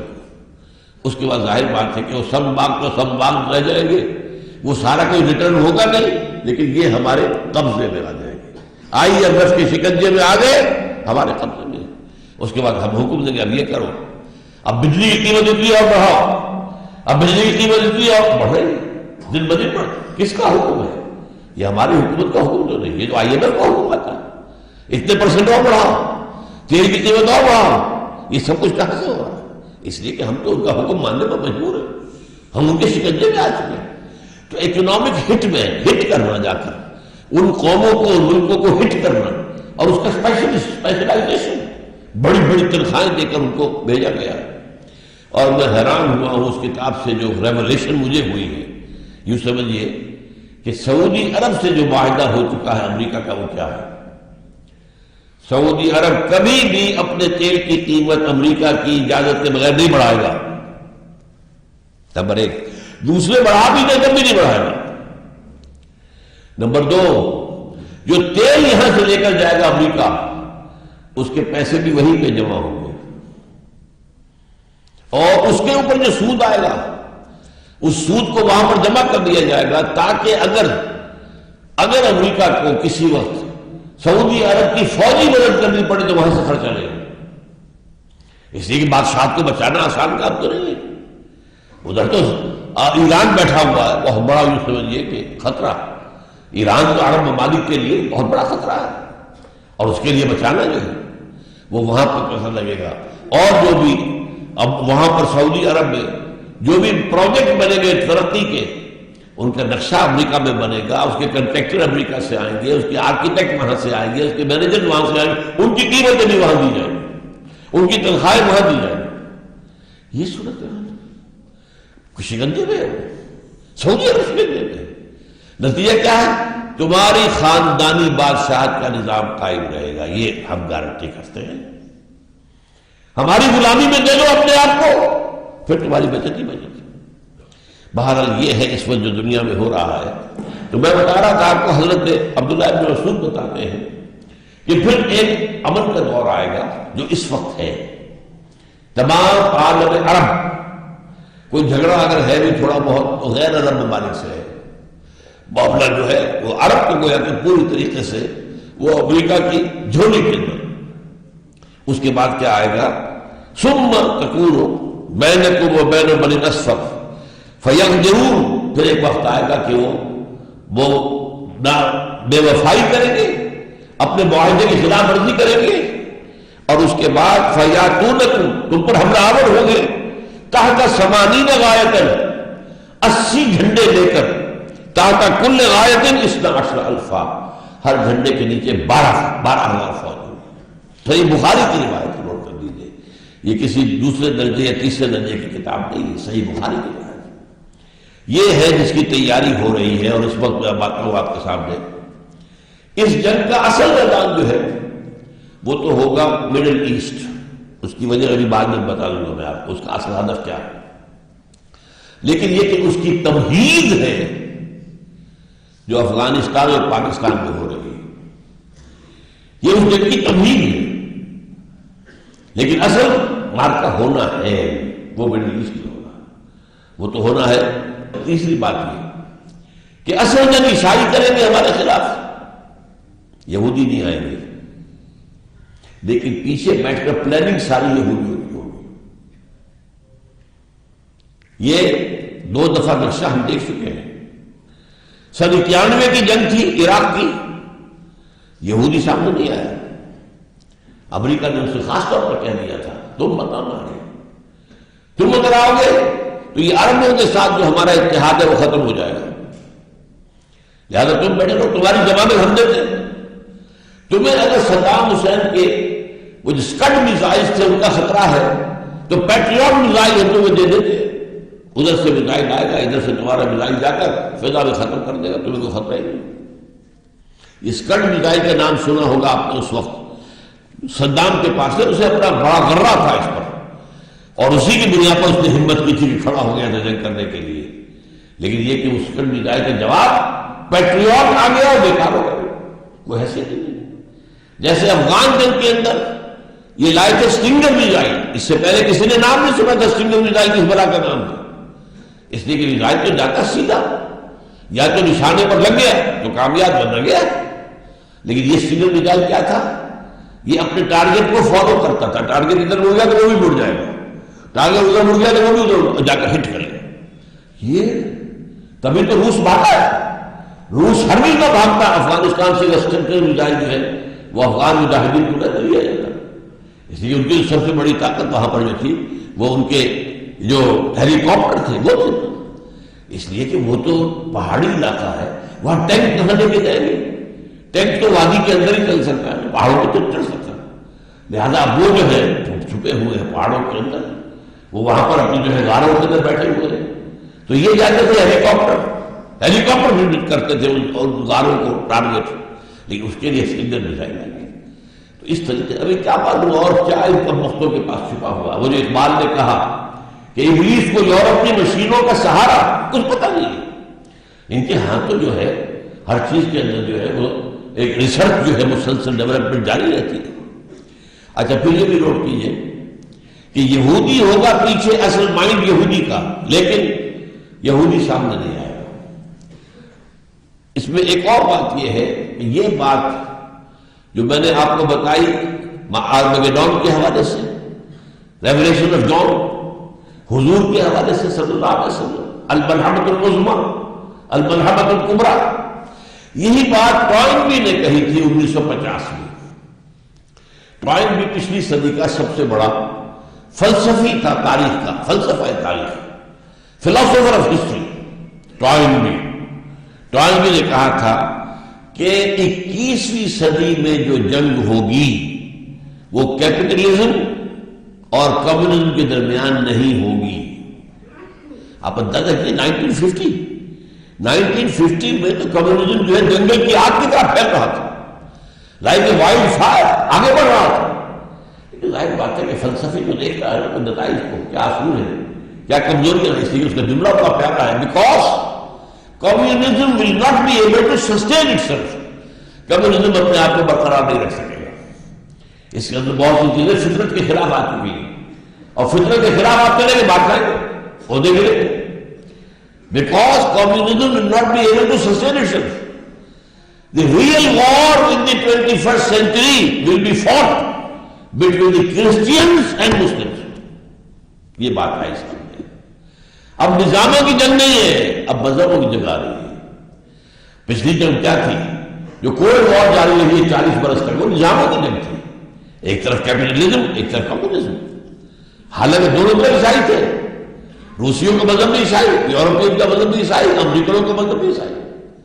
لیکن وہاں کیا تھی؟ جنگ تھی نظاموں کی، کیپٹلزم ورسس کمیونزم. ٹائم بھی کہہ رہا ہے کہ اب جو جنگ ہوگی وہ در حقیقت مسلمانوں اور عیسائیوں کے درمیان ہوگی. ایک اور بات نوٹ کیجئے، یہ جو صلیبی جنگوں کا سلسلہ شروع ہوا تھا، اس میں جو پہلا دور آیا تھا جبکہ ہمارے ہاتھ سے بیت المقدس نکلا رہا، 88 برس تک صلیبیوں کا قبضہ رہا. 1099 عیسوی سے لے کر 1187 عیسوی تک یروشلم ہمارے پاس نہیں تھا. ہم سے فتح کر لیا تھا صلیبیوں نے. اس کے بعد جو ہے 1187 میں پھر جو ہے آپ کو معلوم صلاح الدین ایوبی رحمۃ اللہ علیہ انہوں نے واپس لیا. کھونے والے عرب تھے، واپس لینے والے عرب نہیں تھے. نوٹ کر لیجیے، عرب ختم ہو چکے تھے، اسی وقت ختم ہو چکے تھے. لیکن 1258 میں تو خاتمہ ہو گیا. جو سلطنت عباسی اتنی بڑی سلطنت تھی 1258 میں ختم. آخری خلیفہ کو محل سے کھینچ کر نکالا، مستعصم باللہ، اور ایک جانور کی کھال میں لپیٹ کر سڑک پر ڈالا ہے، اور اس کے اوپر گھوڑے دوڑا دیے تاتاریوں نے. آسمان را حق بود گر خوب بارش بر زمین بر زوال مستعصم امیر المومنین، بر زوال ملک مستعصم امیر المومنین. امام شیخ سعدی نے شعر کہے تھے، آسمان کا حق پہنچتا ہے کہ زمین پر خون کی بارش کرے، اس لیے کہ امیر المومنین مستعصم باللہ کی حکومت ختم ہو گئی. یہ وہ دور ہے. اس دور کے اندر بھی لیکن وہاں کیا تھا؟ ایک بہت بڑا فرق ہے، نوٹ کیجیے گا. اس وقت تک عیسائی یہودیوں کے بھی دشمن تھے، لہذا پہلی صلیبی جنگ میں جو 172 برس 177 برس تک جنگ رہی، 1095 سے لے کر 1272 تک 177 سال، اس میں 10 دور آئے. کوئی فتح ہوئی، پھر شکست ہوئی، پھر فتح ہوئی، پھر شکست ہوئی، پھر فتح ہوئی، پھر شکست ہوئی. بڑے بڑے بادشاہ، جو ایمپرر فرانس کا تھا، ایمپرر جرمنی کا خود گیا، اور آخری کے اندر Richard the Lionheart of England. کہاں انگلینڈ، کہاں آپ سوچئے فلسطین، ذرا فاصلہ تو دیکھیے، کہاں کہاں سے پوری عیسائی دنیا، پورا یورپ، یہ جو ہارٹ آف یورپ ہے یہ ہے فرانس اور جرمنی. اور آج یہی یورپ کو جو ہے قیادت کر رہے ہیں. برطانیہ کی تو کوئی حیثیت ہی نہیں ہے. وہ تو یوں سمجھیے کہ صرف جیسے ایک دولہا کے ساتھ شہبالہ ہوتا ہے، تو امریکہ کے ساتھ آج برطانیہ کی حیثیت یہ ہے کہ دولہا کے ساتھ شہبالہ ہے، اس کے بعد کوئی حیثیت نہیں. اصل یورپ کیا ہے؟ وہ تو ہے جرمنی اور فرانس، اور سب سے آگے جرمنی. لیکن اس وقت جو ہے اس جنگوں کے اندر جہاں مسلمانوں کا قتل عام ہوا وہاں یہودیوں کا بھی قتل عام ہوا. لیکن اب جو جنگ ہوئی ہے، پہلے تو میں آپ کو یہ بتا دوں اس کا جینیسس کیا، کیوں ہوئی ہے یہ جنگ. صورتحال یہ ہے 1991 کی خلیجی جنگ کی فتح، اس کا نشہ چڑھا امریکیوں کو فتح کا نشہ. بش سینئر آپ کو یاد ہو، اس فتح کے بعد اس نے کہہ دیا تھا What is at stake is more than one small country. It is a big idea, a new world order, where diverse nations are drawn together in common cause to achieve the universal aspirations of mankind: peace and security, freedom, and the rule of law. اندر سے چھپا ہوا ایک راز زبان پر آ گیا تھا. اب new world order کا دور آ گیا. نیو ورلڈ آرڈر ایک اہم کی دماغ میں ہے، پوری دنیا کی ایک عالمی حکومت جس کے ہمارے ہاتھ میں کنٹرول ہو. ملکوں کی حدیں جو ہے مستقیل رہ جائیں گی، کوئی حیثیت نہیں ہوگی. اصل طاقت ملٹی نیشنلز کے ہاتھ میں ہوگی. آج آپ سوچیں تو صحیح, یہ کتنی ملٹی نیشنل کمپنی آپ کے یہاں آ رہی, پینے کا پانی ہے مجھے لے رہے, غور کیجیے. باقی یہ کہ 7 اور یہ اور فلاں ہو اور یہ تو اور پینے کا پانی منرل واٹر, ایک گلاس 10 روپے کا یا 15 روپے کا لے لیں. پھر کھانے میکڈونلڈ, کنٹکی, کیا یہ سب یہ کچھ دیر کی بات ہے کہ پوری دنیا پہ ملٹی نیشنل کا قبضہ ہوگا اور وہ ہمارے ہاتھ میں ہوگی. مالیاتی استعمال پوری دنیا کا ہمارے ہاتھ میں ہوگا. یہ ہے نیو ورلڈ آرڈر. اور اس کا فیصلہ کب کیا گیا تھا؟ 1776 عیسوی میں. اگر آپ $1 نوٹ آپ کے پاس کہیں ہو, اس کو کھول کر دیکھیے گا, اس کی پشت پر ایک تو بنا ہوا ہے احرام مصر, اس کے اوپر ایک آنکھ ہے دجال کی, ایک آنکھ, بڑی چوپٹ, بڑی روشن, ایک آنکھ. ایک آنکھ کا تصور کہاں سے آ گیا؟ اور یہ پیرامڈز کا امریکہ سے کیا تعلق؟ پیرامڈز تو مصر میں ہے نہیں, لیکن پیرامڈز سے وابستہ ہے یہودیوں کی تاریخ. پیرامڈز کی تعمیر کے اندر انہیں بیگار کے طور پر استعمال کیا گیا تھا. ان کے ہزاروں آدمی دفن ہوئے, کچلے گئے چٹانوں کے نیچے. جب چٹان کو گرتی تھی, رسے سے کھینچ رہے ہیں, اوپر لے جا رہے ہیں, جو گر گئے تو کیا ہوا نیچے آپ سوچیے. اور اس کے نیچے لکھا ہوا ہے نووس آرڈر سیکولورم, نیو ورلڈ آرڈر, دنیا کا ہم قائم کریں گے. اور 1776 جو امریکہ کی آزادی کا سن ہے, 1776 وہی نیچے لکھا ہوا ہے. تو یہ اصل میں نشہ جو ہے چڑھا ہے, جبکہ جو صدام کی فوجوں کا قیمہ کیا انہوں نے, آپ کو معلوم ہے کویت سے واپس جانے والے فوجیں جس طرح ختم کی گئی. نمبر 2, اس کے بعد USSR زمین پر آ گیا. اب وہ نشہ 2 اچھا ہو گیا, شسا. Now we are the sole supreme power on earth. اب یہ بائی پولر دنیا نہیں رہی, it's unipolar. We are the masters of this world. چنانچہ اسی زمانے میں یہی آپ کا بارکپور ایئر بیس, یہاں پر ایئر فورس کے آفیسرز کی میٹنگ ہوئی, اور وہاں پر امریکہ کا جو چیف ہے ایئر فورس کا, وہ آیا, اس نے تقریر کی. اس نے کہا, یہ آج سے 15 سال پہلے کی بات ہے, امریکہ اب ایک مست ہاتھی کے مانند ہے, جو سامنے آئے گا کچلا جائے گا. Don't dare to stand before it. یہ دھمکی ہے, یہ ان کی جو نمرودیت, یہ فرعونیت, یہ چھائی ہوئی, اسی کا مظہر تھا. You are with us or against us? Every nation in every region now has a decision to make. Either you are with us or you are with the terrorists. یہ جو جس پر کہ مشرف بیٹھ گیا ہے, ایک بتاشے کی طرح بیٹھا ہے, کیا تھا؟ You are with us or against us. اور یہ بائبل کے الفاظ ہیں اصل میں. یہ معاملہ اللہ کا ہے, یا اللہ کا ہے بندہ اور یا پھر دوسروں کا بندہ ہے. اللہ کا بندہ ہے تو دوسروں کا نہیں ہوگا, اور دوسروں کا ہے تو اللہ کا نہیں ہے. کیا کہتا پھر وہ منافق ہے. جب دوسروں کی بندگی اختیار کی ہے تو پھر اگر وہ کہتا ہے اپنے آپ کو مسلمان, تو منافق ہے. یا اللہ کے بندے ہو یا لوگوں کے بندے بنو. وہ جسے اقبال کہتا ہے, یہ ایک سجدہ جسے تو گراں سمجھتا ہے, 1000 سجدوں سے دیتا ہے آدمی کو نجات. اگر اللہ کی بندگی کرو, اللہ کے سجدے میں یہ واقعتاً صرف ظاہری نہ ہو, تو واقعہ 1000 سجدوں سے بچ جاؤ, ورنہ قدم قدم پر سجدے کرنے پڑیں گے. اب امریکہ کی ایک پالیسی, بڑے بڑے تھنک ٹینکس, تمام یونیورسٹیز کے اندر انٹلیکچوئل بیٹھے ہوئے غور کر رہے ہیں. اور غور کا سبجیکٹ کیا ہے؟ اب جبکہ ہمیں دنیا کے اندر سول سپریم پاور کی حیثیت حاصل ہو گئی ہے, how to maintain this position through the 21st century. کوئی پوزیشن حاصل کر لینا ایک بات ہے, قائم رکھنا, اس کو برقرار رکھنا یہ دوسری بات ہے. اب جبکہ ہمیں یہ پوزیشن حاصل ہو گئی ہے that we are the sole supreme power on earth, how to maintain this position in the 21st century. اب اس کے بعد انہوں نے 4 چیزوں پر غور کرنا شروع کیا. ان میں سے 3 کو ایک سمجھیے اور چوتھے کو دوسری چیز. یعنی یوں سمجھیے کہ 2 لڑیوں کو بٹ کر رسی بنائی گئی ہے. تین چیزیں کیا ہیں؟ دنیا کے وسائل پر زیادہ سے زیادہ قبضہ کیا جائے. ظاہر بات ہے وسائل درکار ہوں گے. اگر یہ پوزیشن ہمیں ملتے تو نہیں، خاص طور پر تیل منرل ویلتھ.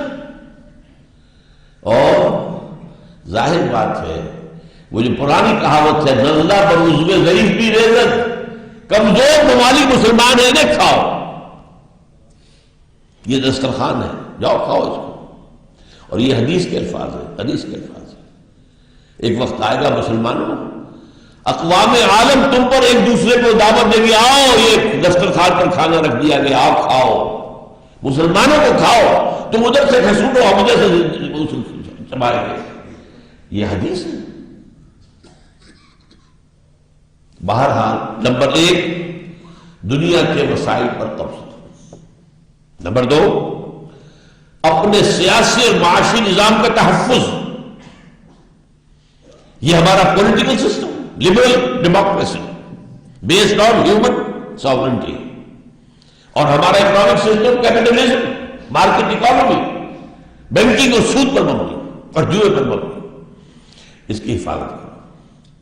نمبر تین دنیا میں کہیں کسی بدے مقابل نظام کو مت کھڑے ہونے دو، سر اٹھائے کچل دو. نپ دی ایول ان دی بڈ. خاص طور پر اسلام کا خطرہ ہے، کہیں اسلام نہ ابھر جائے. جو اقبال نے 1935 میں بات کہی تھی ابلیس کی مجلس شورا میں، ابلیس کا ایک جملہ جو ہے اقبال نے جو ادا کروایا ہے وہ کیا ہے کہ ہے اگر کوئی خطر مجھ کو تو اس امت سے ہے. مجھے نہ اشتراکیوں سے کوئی اندیشہ ہے، نہ جمہوریت والوں سے اندیشہ ہے، نہ فاشسٹوں سے اندیشہ ہے اگر کوئی خطر مجھ کو تو اس امت سے ہے. اس کی خاکستر میں ہے اب تک شرار آرزو. لیکن میں لمبی نظم اب نہیں پڑھ سکتا، آخری شعر سنا رہا ہوں. اصل حاضر کے تقاضاؤں سے ہے لیکن یہ خوف ہو نہ جائے آشکارا شرع پیغمبر، کہیں محمد کی شریعت دنیا کے سامنے نہ آ جائے، محمد کا نظام نہ آ جائے صلی اللہ علیہ وسلم. ظاہر بات ہے میں نے جو تانے بانے سکھائے ہیں لوگوں کو، یہ اشتراکی نظام اور یہ فلانا نظام، یہ فاشسٹ نظام، یہ نیشنلزم اور یہ جو ہے یہ ساری چیزیں دنیا کے اندر سیکولرزم، اور سیکولرزم جو بجائے اللہ کی حاکمیت کے انسانی حاکمیت، یہ سب یہ تو تارو پود بکھر جائے گا اگر کہیں اصل حاضر کے تقاضاؤں سے ہے لیکن یہ خوف ہو نہ جائے آشکارا شرع پیغمبر کہیں. چنانچہ ہسٹوریکل فیکٹ بتا رہا ہوں آپ کو میں. جب یہ یو ایس ایس آر کا خاتمہ ہوا ہے، تحریر ہو گئی، اور اس کے بعد یہ جو نیٹو ہے اس کو سر نو آرگنائز کرنے کی کوشش شروع ہوئی، توسیع اور ممالک ملا اور نیٹو کے اندر اور لا. وہ تو 80 ارب پورے کرنے تھے ان کو، 80 اربوں کے ساتھ آئیں گے یہ، لہذا نیٹو اصل میں آرگنائز ہو رہی ہے. اس وقت کسی نے پوچھا نیٹو کے چیف سے، اب تمہیں کیا ضرورت ہے نیٹو کی؟ یہ نیٹو سیٹو سینٹو یہ تو تم نے بنائے تھے کمیونزم کو روکنے کے لیے، اب تو کمیونزم ختم ہو گیا. انہوں نے جواب دیا تھا اب ہمیں اسلامک فنڈامنٹلزم سے اندیشہ ہے. ایک اینمی ہے، اندیشہ ہے. مسلمانوں اگرچہ سوئے ہوئے ہیں، غافل ہیں، لیکن ان کی خاکستر میں ہے اب تک شرار آرزو. جیسے انگارہ ہوتا ہے، انگارے کے اوپر راکھ آ جائے نظر نہیں آتا کہ انگارہ ہے، اندر دہک رہی ہوتی ہے آگ. امت مسلمہ کے اندر آگ دہک رہی ہے، ہمیں اس کو بجھانا ہے. اصل حاضر کے تقاضاؤں سے ہے لیکن یہ خوف ہو نہ جائے آشکارا شرع پیغمبر کی. یہ تین لڑیاں تو ملا کر ایک بنا لیجیے. مسلمان ممالک کے وسائل پر قبضہ، اپنے نظام کی مالیاتی اور سیاسی نظام کا دفاع. کوئی نظام خاص طور پر اسلامی اگر سامنے آئے تو چلے. اور دوسری لڑی کیا ہے؟ اس کے اندر پھر چار ہیں. ایک ہے زائنسٹ جو ہے ایجنڈا، زائنسٹ، اور زائنسٹ میں یہودی بھی ہے، عیسائی بھی ہے، کرسچن زائنسٹ اور جوش زائنسٹ. ان کا ہے چار نکاتی ایجنڈا. آرمیگیڈون فوراً ہونی چاہیے، جنگ ہونی چاہیے. ایسی چنانچہ ایک کتاب میں لکھی گئی تھی، سمجھے ایک کتاب نے Halsell, Grace Halsell نے کتاب لکھی تھی 1999 میں باقاعدہ امریکہ کی جنوبی ریاست سے، ڈینور سے ایک گروپ جا کر وہاں پر انہوں نے مسجد اقصیٰ کے نیچے اسرائیل کے اندر سرنگیں کھود کر اڑانے کا پروگرام بنا لیا تھا مسجد اقصیٰ کو 1999 میں۔ وہ سمجھتے کہ مسجد اقصیٰ کو اڑائیں گے تو بڑی جنگ ہوگی، تب مسلمان کھڑا ہوگا، مسلمان کا جوش جو ہے وہ خاص طور پر نوجوانوں کا۔ لہذا ان کے چار نکاتی پروپیگنڈے میں پہلی بات کیا ہے؟ آرمگیڈون، اور آرمگیڈون کے نتیجے میں گریٹ اسرائیل قائم ہو جائے، اور جیسے کہ میں نے آپ کو بتایا وہ ہو جائے گا۔ مڈل ایسٹ کی اس جنگ کے اندر مسلمانوں کو بہت نقصان ہوگا، بہت نقصان ہوگا، بلکہ جو اس میں اندیشہ جو ہے کہ کتنی اموات ہوگی وہ تو حدیث رہ گئی میری بیچ میں۔ حضور نے اس جنگ کے اندر جو نقصان ہوگا مسلمانوں کا اس کو دو طرح سے بیان کیا ہے۔ حتی ان الطائر لا یمر بجنباتہم فلا یخلفہم حتی یخروا میتا، اتنی لاشیں پڑی ہوگی زمین پر کہ ایک پرندہ جو ہے اڑتا جائے گا، اڑتا جائے گا، اڑتا جائے گا، نیچے لاشیں ہیں۔ جو مردار خور ہوتے ہیں وہ تو لاشوں کو خوب جائیں گے، لپٹ کر جائیں گے، لیکن جو نفاست پسند پرندہ ہوتا ہے وہ نہیں جاتا، گندگی پر نہیں جاتا، وہ نہیں نکلنا چاہے گا، وہ چاہے گا میں بچ کر کسی طرح نکل جاؤں، لیکن بچ نہیں سکے گا، تھک ہار کر گرے گا اور گرے گا لاش کے اوپر۔ اور دوسرے الفاظ کیا ہیں؟ فَيَتَعَادُ ابْنُ لَبْ كَانُوا مِئَةً فَلَا يَجِدُونَهُ بَقِيًّا إِلَّا الرَّجُلُ الْوَاحِدُ۔ اس کے بعد حساب کتاب ہوگا، گنتی ہوگی کتنے لوگ مارے گئے ہمارے، تو پتہ چلے گا ایک باپ کے یا دادا کے 100 بیٹے تھے، 99 ختم ہو گئے، ایک بچا۔ یہ حدیث ہے، صحیح مسلم کی روایت، اور اسی میں یہ بھی آتا ہے انہی میں کہ یہ ممالک سارے آپ کے ہاتھ سے نکل جائیں گے، یہ عراق، شام، فلسطین، مصر کا جو علاقہ ہے جوشن کا، اور جو ترکی کا جنوبی علاقہ ہے، اور سعودی عرب کا جو شمالی علاقہ ہے، اس میں تبوک اور خیبر شامل ہے۔ مدینے تک ان کا ارادہ ہے مدینہ لینے کا، لیکن مدینے میں نہیں، اللہ تعالیٰ ان داخل نہیں ہونے دے گا۔ لیکن جو نقشہ اسرائیل کی کینیسٹ کی پیشانی پر لگا ہوا ہے وہ پورا بنے گا، وہ نقشہ موجود ہے، آج بھی موجود ہے۔ Protocol of the elders of the Zion 1897 میں انہوں نے یہ نقشہ دیا دنیا کو، ایک سانپ اس کے گرد ہے، اور وہ ان سب کے علاقوں کو یہ لے کر ایک گریٹ اسرائیل بنائیں گے۔ کیوں بنائیں گے؟ اس لیے کہ 1.5 کروڑ اسرائیلی دنیا میں ہے، ابھی تو 35 لاکھ آیا ہے صرف، موجودہ اسرائیل میں کتنے ہیں؟ 3 ملین، 3.5 ملین، اللہ کا فیصلہ۔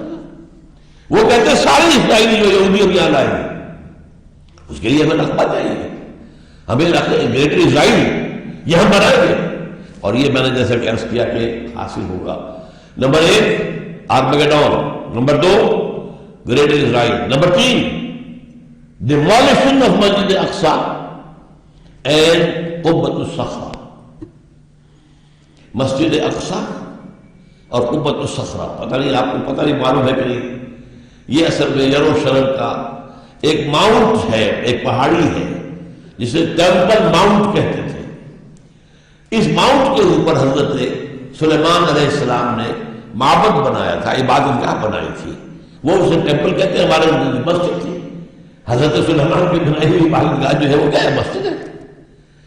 اب وہیں پر جو ہے بعد میں جب سفر شروع ہوا ہے حضور کا بیت المقدس سے، تو جس چٹان سے وہ براق کی جب فلائٹ شروع ہوئی ہے، اس چٹان کے اوپر عبد الملک بن مروان نے ایک بہت بڑا گنبد بنا دیا تھا۔ اس گنبد کے اوپر سونے کی پتنی شاہ حسین نے چڑھائی ہے، وہ جو فوت ہو گیا، جس کا بیٹا ہے شاہ حسین جو فوت ہو گیا، اور اسی وقت کہا تھا یہ یہودیوں نے یہ سونا غالباً 35 من یا 35 ٹن، یہ میں کہہ نہیں سکتا، یہ سونا ہمارے کام آئے گا جب ہم ٹیمپل بنائیں گے۔ تو وہ جو مسجد عمر تھی جہاں حضرت عمر نے نماز پڑھی تھی، وہاں پر مسجد اقصیٰ ہے، اور وہ جو ہے ٹیمپل میں جو ہے ڈوم آف دی راک، قبۃ الصخرہ، صخرہ چٹان کو کہتے ہیں، چٹان کے اوپر ڈوم ہے، یہ ہے وہ نقشہ ہے یہ۔ لیکن کتنے لوگ دیکھ سکیں گے اس کو؟ اس میں دیکھیے جو بڑا ڈوم ہے وہ ادھر ہے، یہ ہے قبۃ الصخرہ، چھوٹا ڈوم ادھر ہے، یہ ہے مسجد اقصیٰ۔ لیکن یہ دونوں ٹیمپل ماؤنٹ پر ہیں، انہیں اپنا تھرڈ ٹیمپل بنانا ہے۔ یوں سمجھیے یہودیوں کا خانہ کعبہ تقریباً 1900 برس سے گرا پڑا ہے.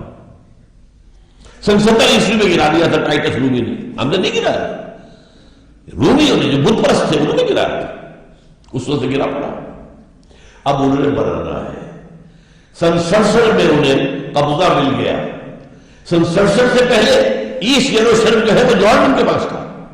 67 کی جنگ میں جو ہے انہوں نے جیتا ہے، اسے واپس لیا اور وہاں پر وہ اب اسے گرانا ہے. یہ ہے third Armageddon number 1، great Israel number 2، اور ڈیمولیشن آف مسجد اقصی اینڈ قبۃ الصخرہ and construction of the third temple. اور نمبر 4 وہاں لا کر رکھیں گے تھرون آف ڈیوڈ کو. یہ پتہ نہیں شاید پہلی مرتبہ یہ سن رہے ہو آپ. مجھے بھی آج سے 2 سال پہلے جب پہلی مرتبہ میں نے پڑھا میں حیران رہ گیا. یہ کیا ہے؟ حضرت داؤد کا تخت کہیں محفوظ ہے کہاں؟ یہ ایک پتھر تھا جس پر حضرت داؤد کو بٹھا کر تاج پوشی کی گئی. اسی پر بٹھا کر حضرت سلیمان کی تاج پوشی ہوئی. پھر جب حضرت سلیمان نے یہ معبد بنا دیا وہ معبد میں رکھ دیا گیا. اس کے بعد کسی بھی اسرائیلی بادشاہ کی تاج پوشی وہیں پہ بیٹھ کر ہوئی. جب ٹائٹس رومی نے سن 70 عیسوی میں گرا دیا ان کے ٹیمپل کو، وہ پتھر لے گیا، وہ پتھر روم گیا، روم سے آئرلینڈ گیا، آئرلینڈ سے اسکاٹ لینڈ آیا، اسکاٹ لینڈ سے برطانیہ میں آ گیا، انگلینڈ میں آ گیا. اور انگلینڈ میں 14ویں صدی عیسوی میں اس پتھر کو ایک کرسی کی سیٹ کے طور پر لگا کر یہ تھرون بنا دیا گیا. اور یہ جو ان کی پارلیمنٹ ہے ویسٹ منسٹر کی پارلیمنٹ جو ہے اس کے ساتھ جو چرچ ہے ویسٹ منسٹر ایبے اس میں رکھا ہوا ہے. اور اب برطانیہ کا کسی بادشاہ کوئی بھی کوئن ہے تاج پوشی ہوتی اس پتھر پر. That is the throne of David. وہ لا کر رکھا جائے گا. یہ 4 نکاتی ایجنڈا ہے جس پر جیوز اور جو عیسائیوں میں جن کو ہم کہتے ہیں نیو قوم، یہ آج کل آپ پڑھتے ہیں اخبار، نیو قوم، نیو کنزرویٹوز، یہ لوگ جو ہے یہ متفق ہیں. یہ 4 نکاتی ایجنڈا. اسی لیے میں نے کہا تھا کہ جو اس صلیبی جنگ کا مرکزی مارکا ہے وہ وہاں ہونا ہے. لیکن وہ چاہتے ہیں کہ اس سے پہلے افغانستان اور پاکستان ان سے نمٹ لیں. اس لیے کہ جب یہ گرائیں گے، جب یہ بیت المقدس کے اندر ہماری مسجد اقصی کو گرائیں گے، اور جب یہ قبۃ الصخرہ پورے عالم اسلام کے اندر آگ لگے گی. اور یہ جو حکومت ہے اوپر بیٹھی ہوئی ہے مسلمانوں کی، یہ تو جیسے کہ بعض سرمایہ دار کارخانے دار جو ہے، ایک تو ان کے یہاں لیبر یونین ہوتی ہے جنوین، اور ایک ہوتی پاکٹ یونین. وہ پاکٹ یونین سے تمام حکومت ہے انکلوڈنگ اوور آل. مشرف سے بڑا پاکٹ اور کون ہوگا؟ اور وہ زرداری اس کا باپ نکلا ہے. دونوں ایک دوسرے سے آگے. اور جیسا کہ میں نے بتایا فہد کے بعد ہمیں امید تھی بہتری کی، وہاں تو فہد کا باپ آ گیا. وہ تو سب سے بڑھ کے چلا گیا، وہ تو سجدہ ریز ہو گیا ہے امریکہ کے سامنے. تو اندیشہ ہے کہ اس وقت جو ہے ہو سکتا ہے پاکستان کے ایٹمک جو اثاثے ہیں وہ فنڈامنٹلسٹ کے ہاتھ میں آ جائے. یہ حکومتیں سیلاب میں تنکوں کی طرح بہہ جائیں گی. یہ ہے. اس لیے میں 2 باتیں آپ کو بتا دوں.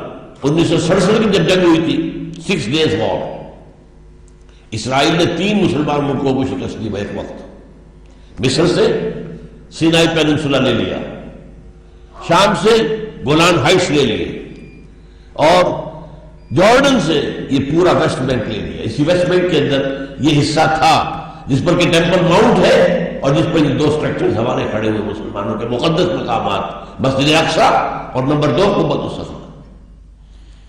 اس وقت جو ہے انہوں نے جشن منایا تھا 1967 میں، اپنی فتح کا جشن منایا پیرس میں، اور وہاں تقریر کی تھی بن گوریون نے.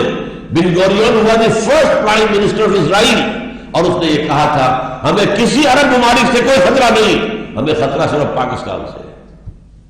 حالانکہ پاکستان ایٹمک پاور تو نہیں تھا اس وقت. جو ہے اس اصل صلیبی جنگ کی تمہید کے طور پر ایک تو یہ کہ افغانستان میں اس طرح پنجے گاڑ کر امریکہ بیٹھنا جانے والا نہیں ہے. ہمارے بعض دوستوں نے جو بلوچستان میں رہتے ہیں بتایا جس طرح کی کنسٹرکشن یہ کر رہے ہیں پورے پاکستان کے جو بارڈر ہے افغانستان کے ساتھ، ایسے بنکرز بنا رہے ہیں، اتنے ہیوی بنکرز کہ پتہ ہی نہیں چلتا کہ واپس جانے کی کوئی نیت ہے. یہ پنجے گاڑ پر بیٹھیں گے. کیوں بیٹھیں گے؟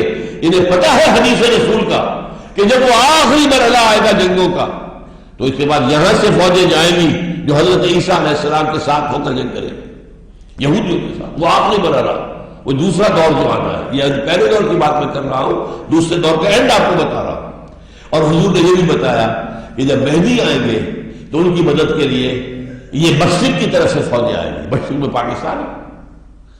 بہرحال اس لیے وہ ان دونوں کا معاملہ جو ہے پاکستان کے کم سے کم ایٹمک دانت توڑ دے.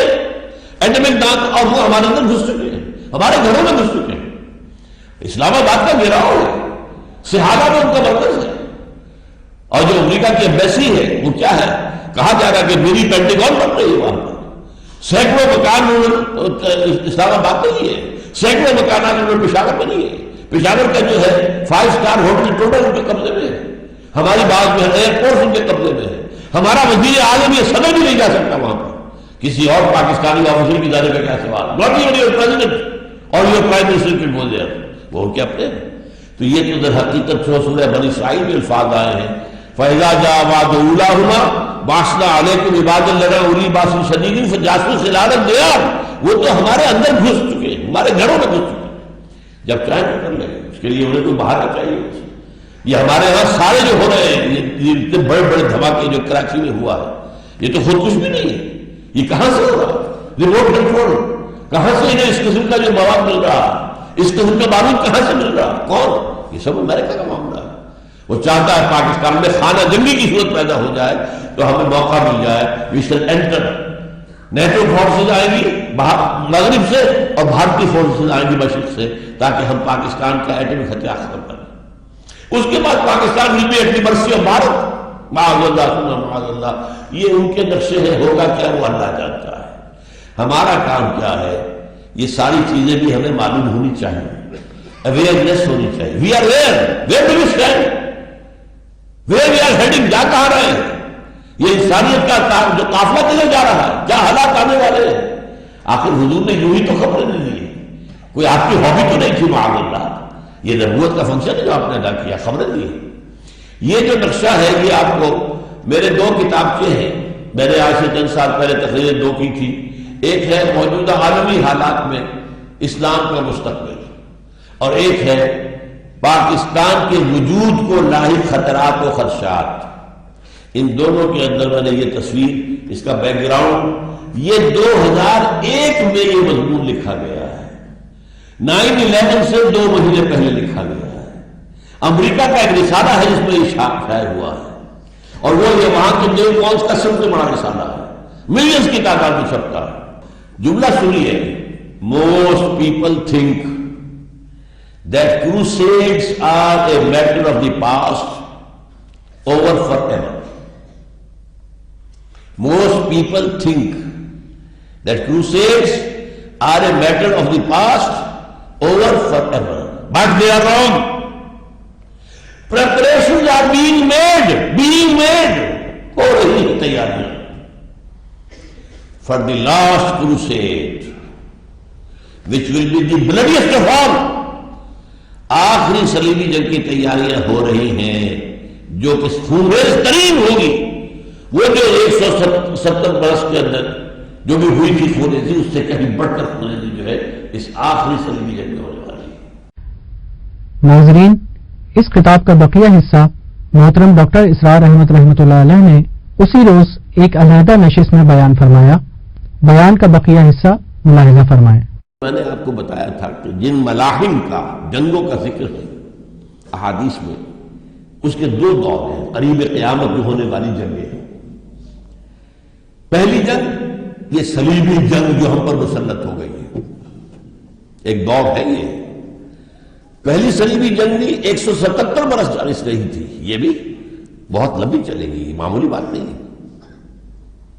لیکن اس کے بعد پانسا پلٹے گا. پہلی جنگوں کے اندر مسلمانوں کو بہت نقصان ہوگا، خصوصاً عربوں کو. وہ حدیث میں سنا چکا ہوا. پھر پانسا پلٹے گا. تو میں وہ چیز لا چاہتا ہوں آج آپ کے سامنے. دیکھیے، میں نے یہ کہا تھا کہ یہ جنگیں جو ہیں یہ 2 طرح کی، ان میں ہو کیا رہا ہے. بلکہ اس سے بھی ذرا آگے بڑھ کر میں آپ کو بتاؤں کہ اس وقت دنیا میں ایک عام جو مشاہدہ ہے کہ مسلمان کا خون پانی کی طرح بہ رہا ہو گیا مانند آب ارزاں مسلمان کا لہو. یہ مختلف قسم کی جنگیں ہیں جن میں مسلمانوں کا خون بہ رہا. آج اور کسی کا نہیں بہ رہا، مسلمانوں کا دوسرا نہ ہونے کے برابر.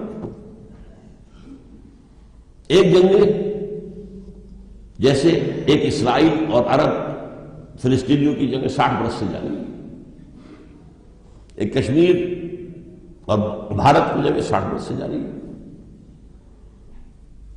ایک جنگیں وہ ہیں جو کچھ مسلمان ملکوں میں، کچھ غیر مسلم اکثریت کے ملکوں میں، یہاں مسلمانوں کے کچھ علاقے ہیں کہ جن میں ان کی اکثریت ہے، وہ چاہتے ہیں ہمیں آزادی ملے، ہم اسلام نافذ کریں. یہ جنگ فلپائن میں ہو رہی ہے، تھائی لینڈ میں ہو رہی ہے، چچنیا میں ہو رہی ہے، روس کا علاقہ چچنیا، چائنا میں اب شروع ہو چکی ہے سنکیانگ کے اندر. مسلمانوں کا صوبہ ایک خواہش ہے. ایک یہ جنگیں ہیں.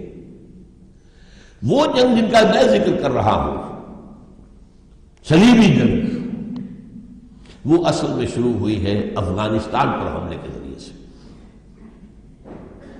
اور اس میں نے جو آج دن میں بتائے تھے مقاصد کیا ہے. ایک تو یہ کہ امریکہ کو جو پوزیشن حاصل ہو گئی ہے اس وقت دنیا میں، the sole supreme power on earth, اس پوزیشن کو کیسے قائم رکھا جائے. لہذا 3 مقاصد ہیں.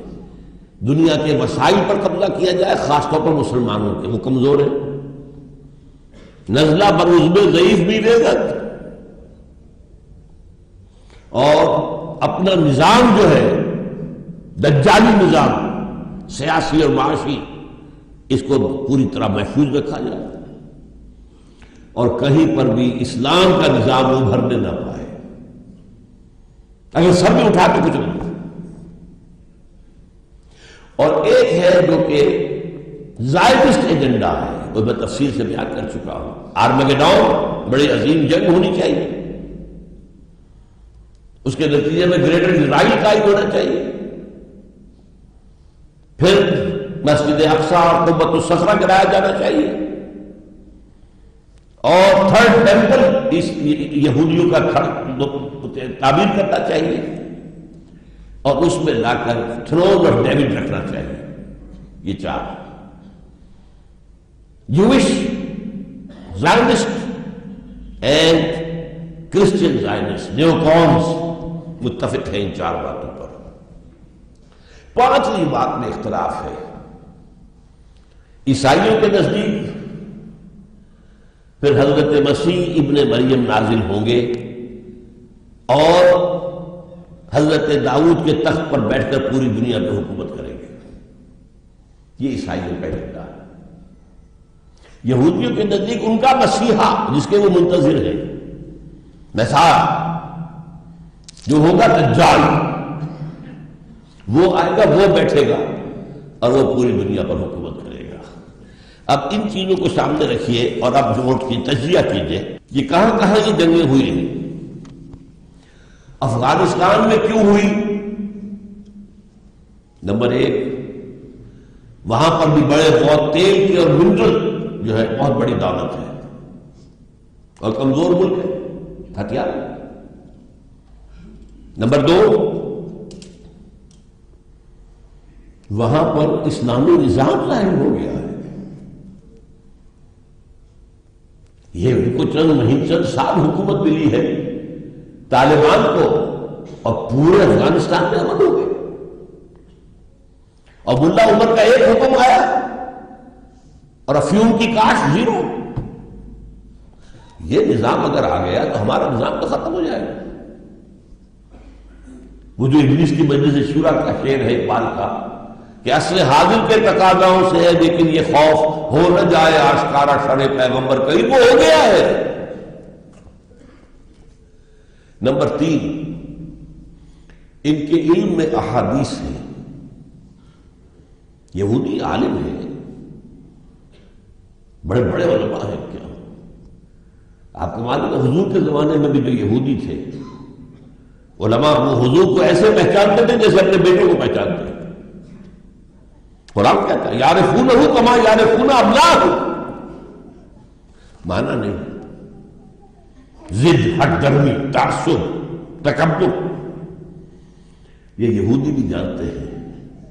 حضور کی حدیث ہے یخرج من خراسان رایات سود لا یردها شیء حتی تنصب بایلیا. حضور نے فرمایا اس خراسان کے علاقے سے کالے علم لے کر جو ہے فوجیں چلیں گی اور ان کا کوئی راستہ روک نہیں سکے گا یہاں تک کہ یروشلم میں جا کر جھنڈے گاڑ دیے گئے. جو یہودیوں کے پاس یروشلم ہے اس سے لینے والے کون ہوں گے؟ خراسان سے آئیں گے. میں نے آج دن میں بھی آپ کو کہا تھا پہلی صلیبی جنگ میں جب ہم سے یروشلم گیا ہونے والے کون تھے؟ عرب. واپس لینے والے کون تھے؟ صلاح الدین ایوبی کرد عرب میں. اب جو یہودیوں کے قبضے میں گیا ہے کھونے والے کون تھے؟ عرب.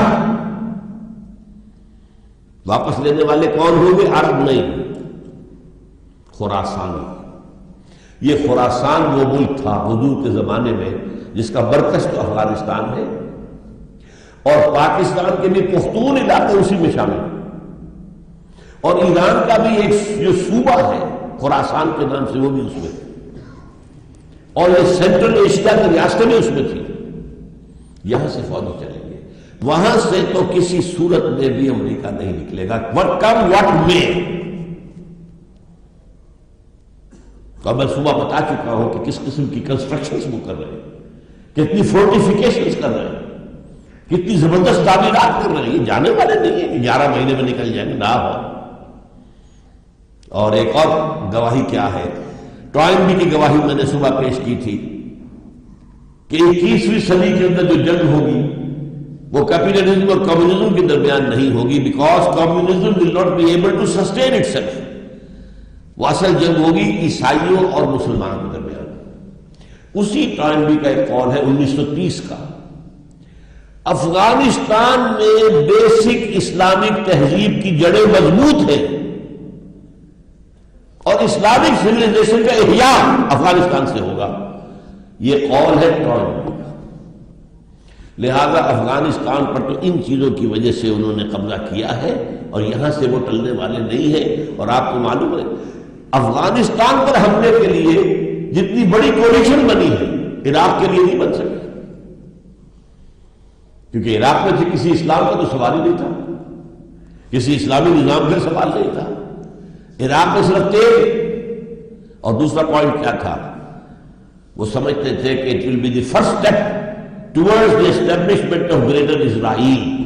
آپ میں سے شاید کسی کو ہوش ہو نہ ہو، جب صدام کی حکومت ختم ہوئی ہے تو شیرون جو اس وقت تھا وزیر اعظم اسرائیل کا، اس نے کہہ دیا تھا ان قریب عراق پر ہماری حکومت ہوگی. اس لیے عراق پر. تیسرے نمبر پر ہے پاکستان کا معاملہ جو ہے. اب انہوں نے 9/11 کے جو حادثہ خود کیا وہ میں آپ کو سنا چکا ہوں یہ فقرہ اس کا. یہ جو ہے Gerald Flurry editor of the Philadelphia Trumpet, آپ میں سے جو لوگ بھی انٹرنیٹ وغیرہ سے نکال سکتے ہوں تو دی فلاڈلفیا ٹرمپٹ ایک بہت بڑا رسالہ ہے، ملینز کی تعداد میں شائع ہوتا ہے فلاڈلفیا سے.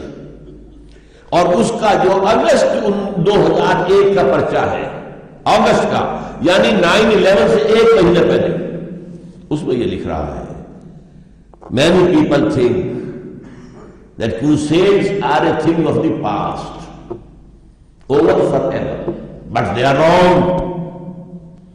Preparations are being made. تیاریاں ہو رہی ہیں.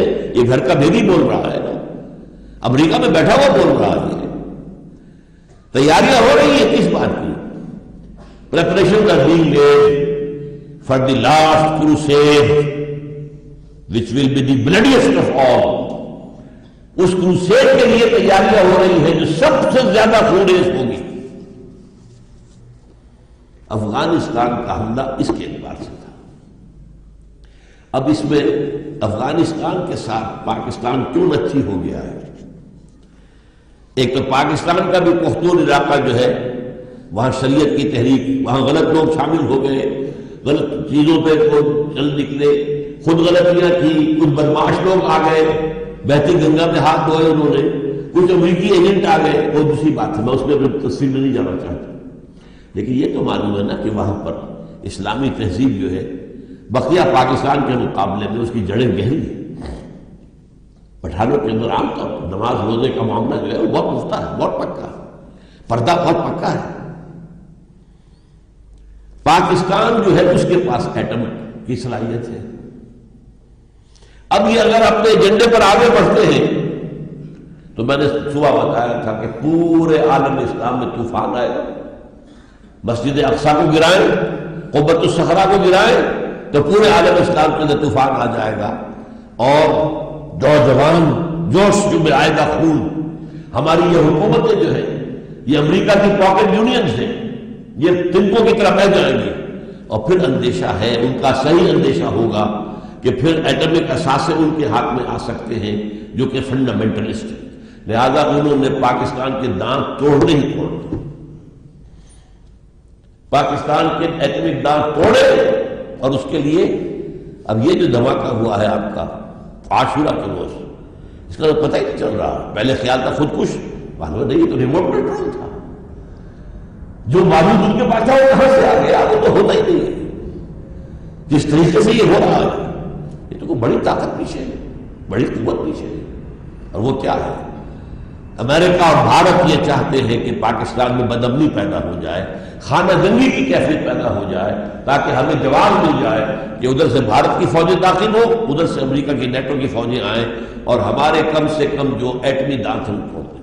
پھر اب پاکستان جو ہے بھارت کے رحم و کرم پر ہوگا.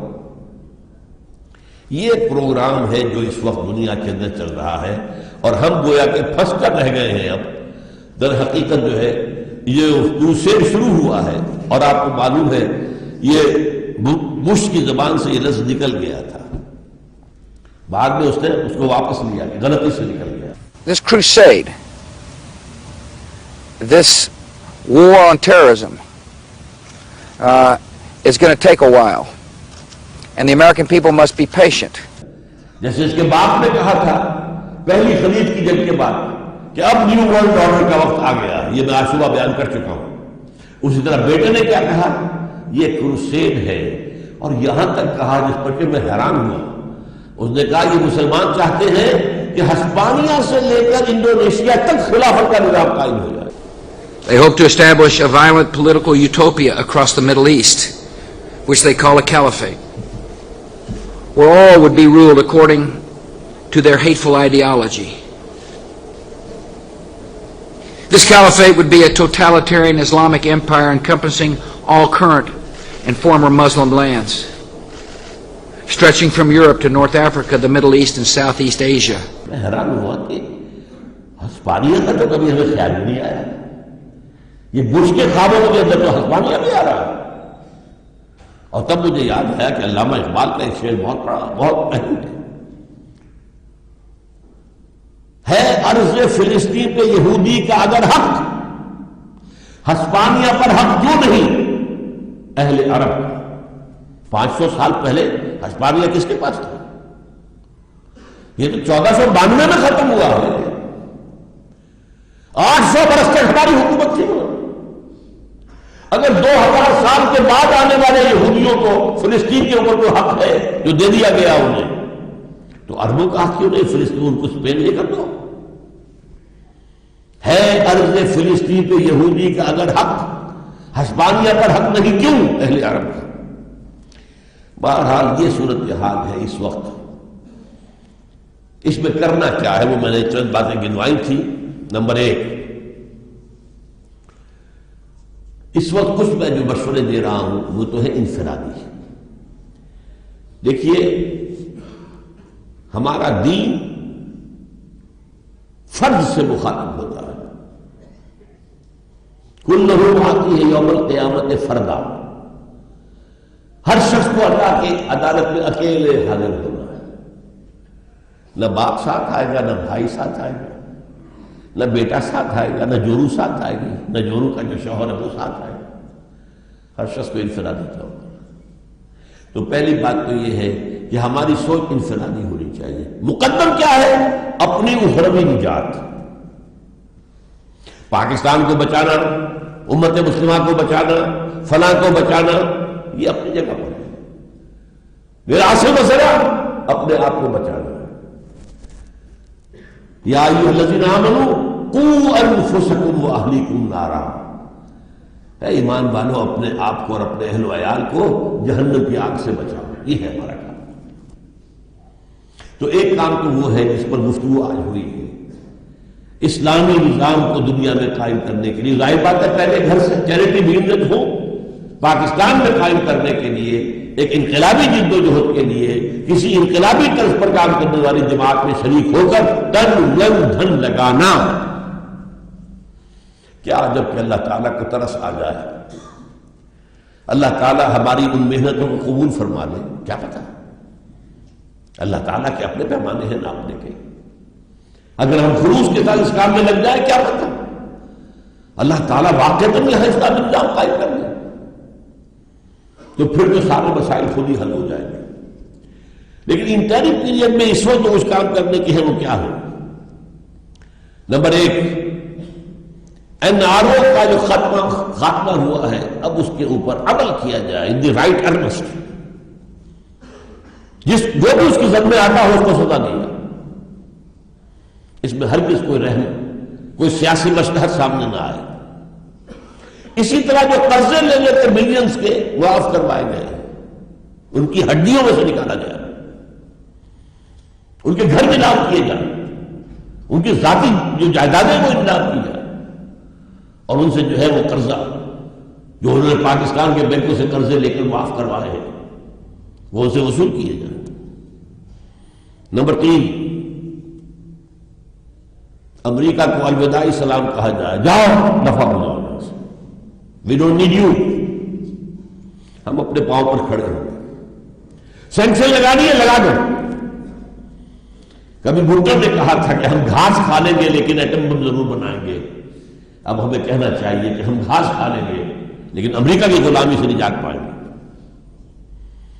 نمبر 4، صوفی محمد اب بھی پھر جیل میں پڑے ہوئے ہیں، ان کو نکالا جائے.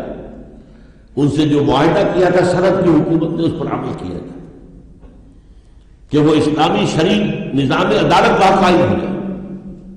تو واقعہ یہ ہے کہ یہی علاقہ جہاں خون ریزی ہو رہی ہے، ہمارے فوجی مر رہے ہیں، جانیں دے رہے ہیں، اور جو وہاں مر رہے ہیں وہ بھی تو مسلمان ہیں. چلیے دیکھیے، کوئی گمراہ مسلمان ہے تو مسلمان، خون تو دونوں طرف ہو گیا. مانیے آپ اللہ مسلمان کا نہ ہو.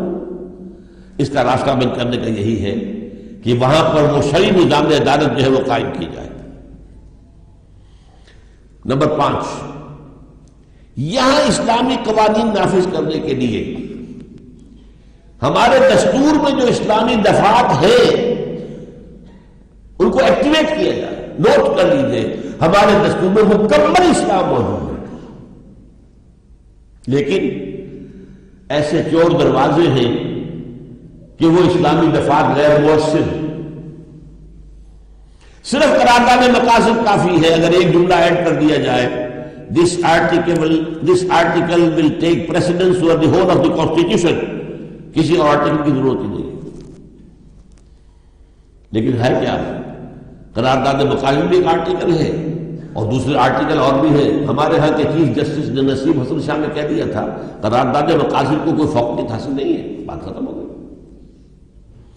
ہمارے دستور میں صدر مملکت کو اختیار ہے کہ اگر کسی شخص کو قتل کے اندر پھانسی کی سزا ہوئی ہے، سیکشن کی سزا ہو گئی، ہائی کورٹ نے سزا دے دی، سپریم کورٹ نے سزا دے دی، لیکن صدر صاحب کو حق حاصل ہے کہ چاہے تم معاف کر دیں. تم ہوتے کون ہو؟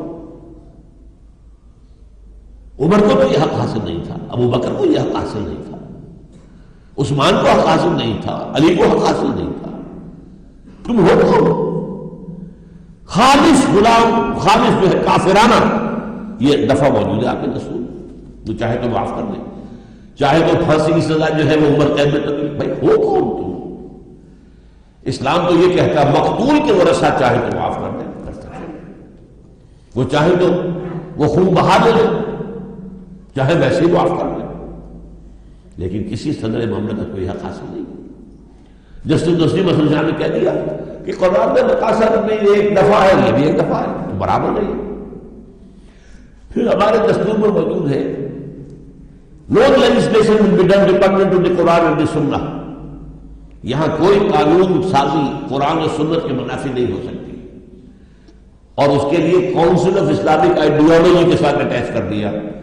یہ کاؤنسل آف اسلامک آئیڈیالوجی رپورٹیں دیتی رہے گی، دستور میں آگے یہ دکھائی دے کہ ان رپورٹوں کا کیا حشر ہوگا۔ مثلا یہ ہو سکتا تھا کہ ہر رپورٹ 2 مہینے کے اندر 3 مہینے کے اندر پارلیمنٹ میں پیش ہوگی، کیونکہ قانون سازی تو پارلیمنٹ کے اختیار ہے نا، کاؤنسل آف اسلامک آئیڈیالوجی کو قانون بنانے کا اختیار تو نہیں ہے، وہ تو مشورہ دے سکتی ہے، وہاں کچھ نہیں، دستور خاموش۔ اب ان کے ارب روپیہ خرچ ہوا ہے کاؤنسل آف اسلامک آئیڈیالوجی، ان کے اجلاس ہوتے ہیں، ان کے ٹی اے ڈی اے ہوتے ہیں، ان کے ہوائی جہاز کے سفر ہوتے ہیں، ان کے جو 5 اسٹار ہوٹلز کا قیام ہوتا ہے، ان کی تنخواہیں ہوتی ہیں، اور سب کچھ کیا ہو رہا ہے؟ الماریاں بھر گئی ہیں ان کی رپورٹوں سے، آج تک ایک رپورٹ بھی پارلیمنٹ میں پیش نہیں ہوئی۔ یہ ہے چور برباد۔ اور ایک ہمارے ضیاء الحق صاحب تھے، انہوں نے شریعت کوڈ بنائی کہ یہ شریعت کوڈ کو حق حاصل ہے، اگر یہ کہہ دے گی کہ یہ قانون جو ہے اسلام کے خلاف ہے وہ ختم ہو جائے گا، لیکن 2 ہتھکڑیاں ڈال دی، 2 بیڑیاں پہنا دی، کانسٹیٹیوشن آف پاکستان تمہارے دائرے سے خارج،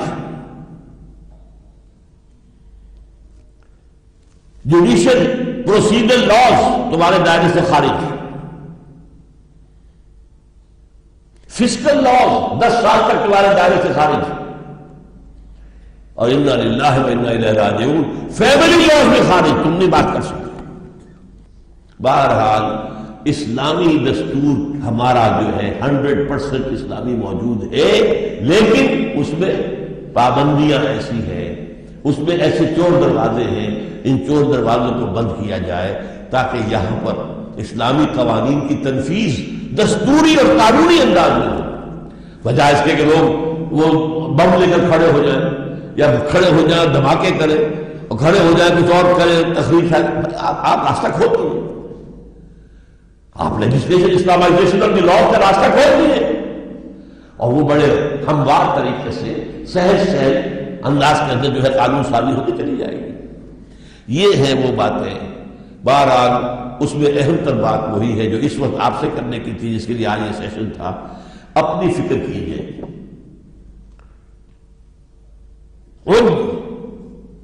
نفسک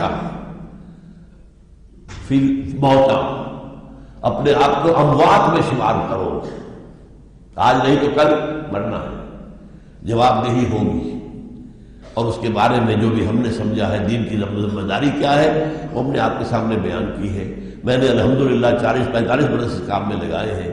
اب آج بھی میں نے ذرا میرا انداز، میں معذرت خواہ ہوں، میرا انداز زیادہ تلخ رہا ہے، لیکن میں نے پہلے ہی آپ سے کہہ دیا تھا کہ نوارا تلخ ترنیدن جو ذوق نغمہ کامیابی۔ اب مجھے جو ہے بات ایسی کہ تاکہ وہ دل میں کھم جائے۔ اقول قولی ھذا واستغفر اللہ لی ولکم ولسائر المسلمین والمسلمات۔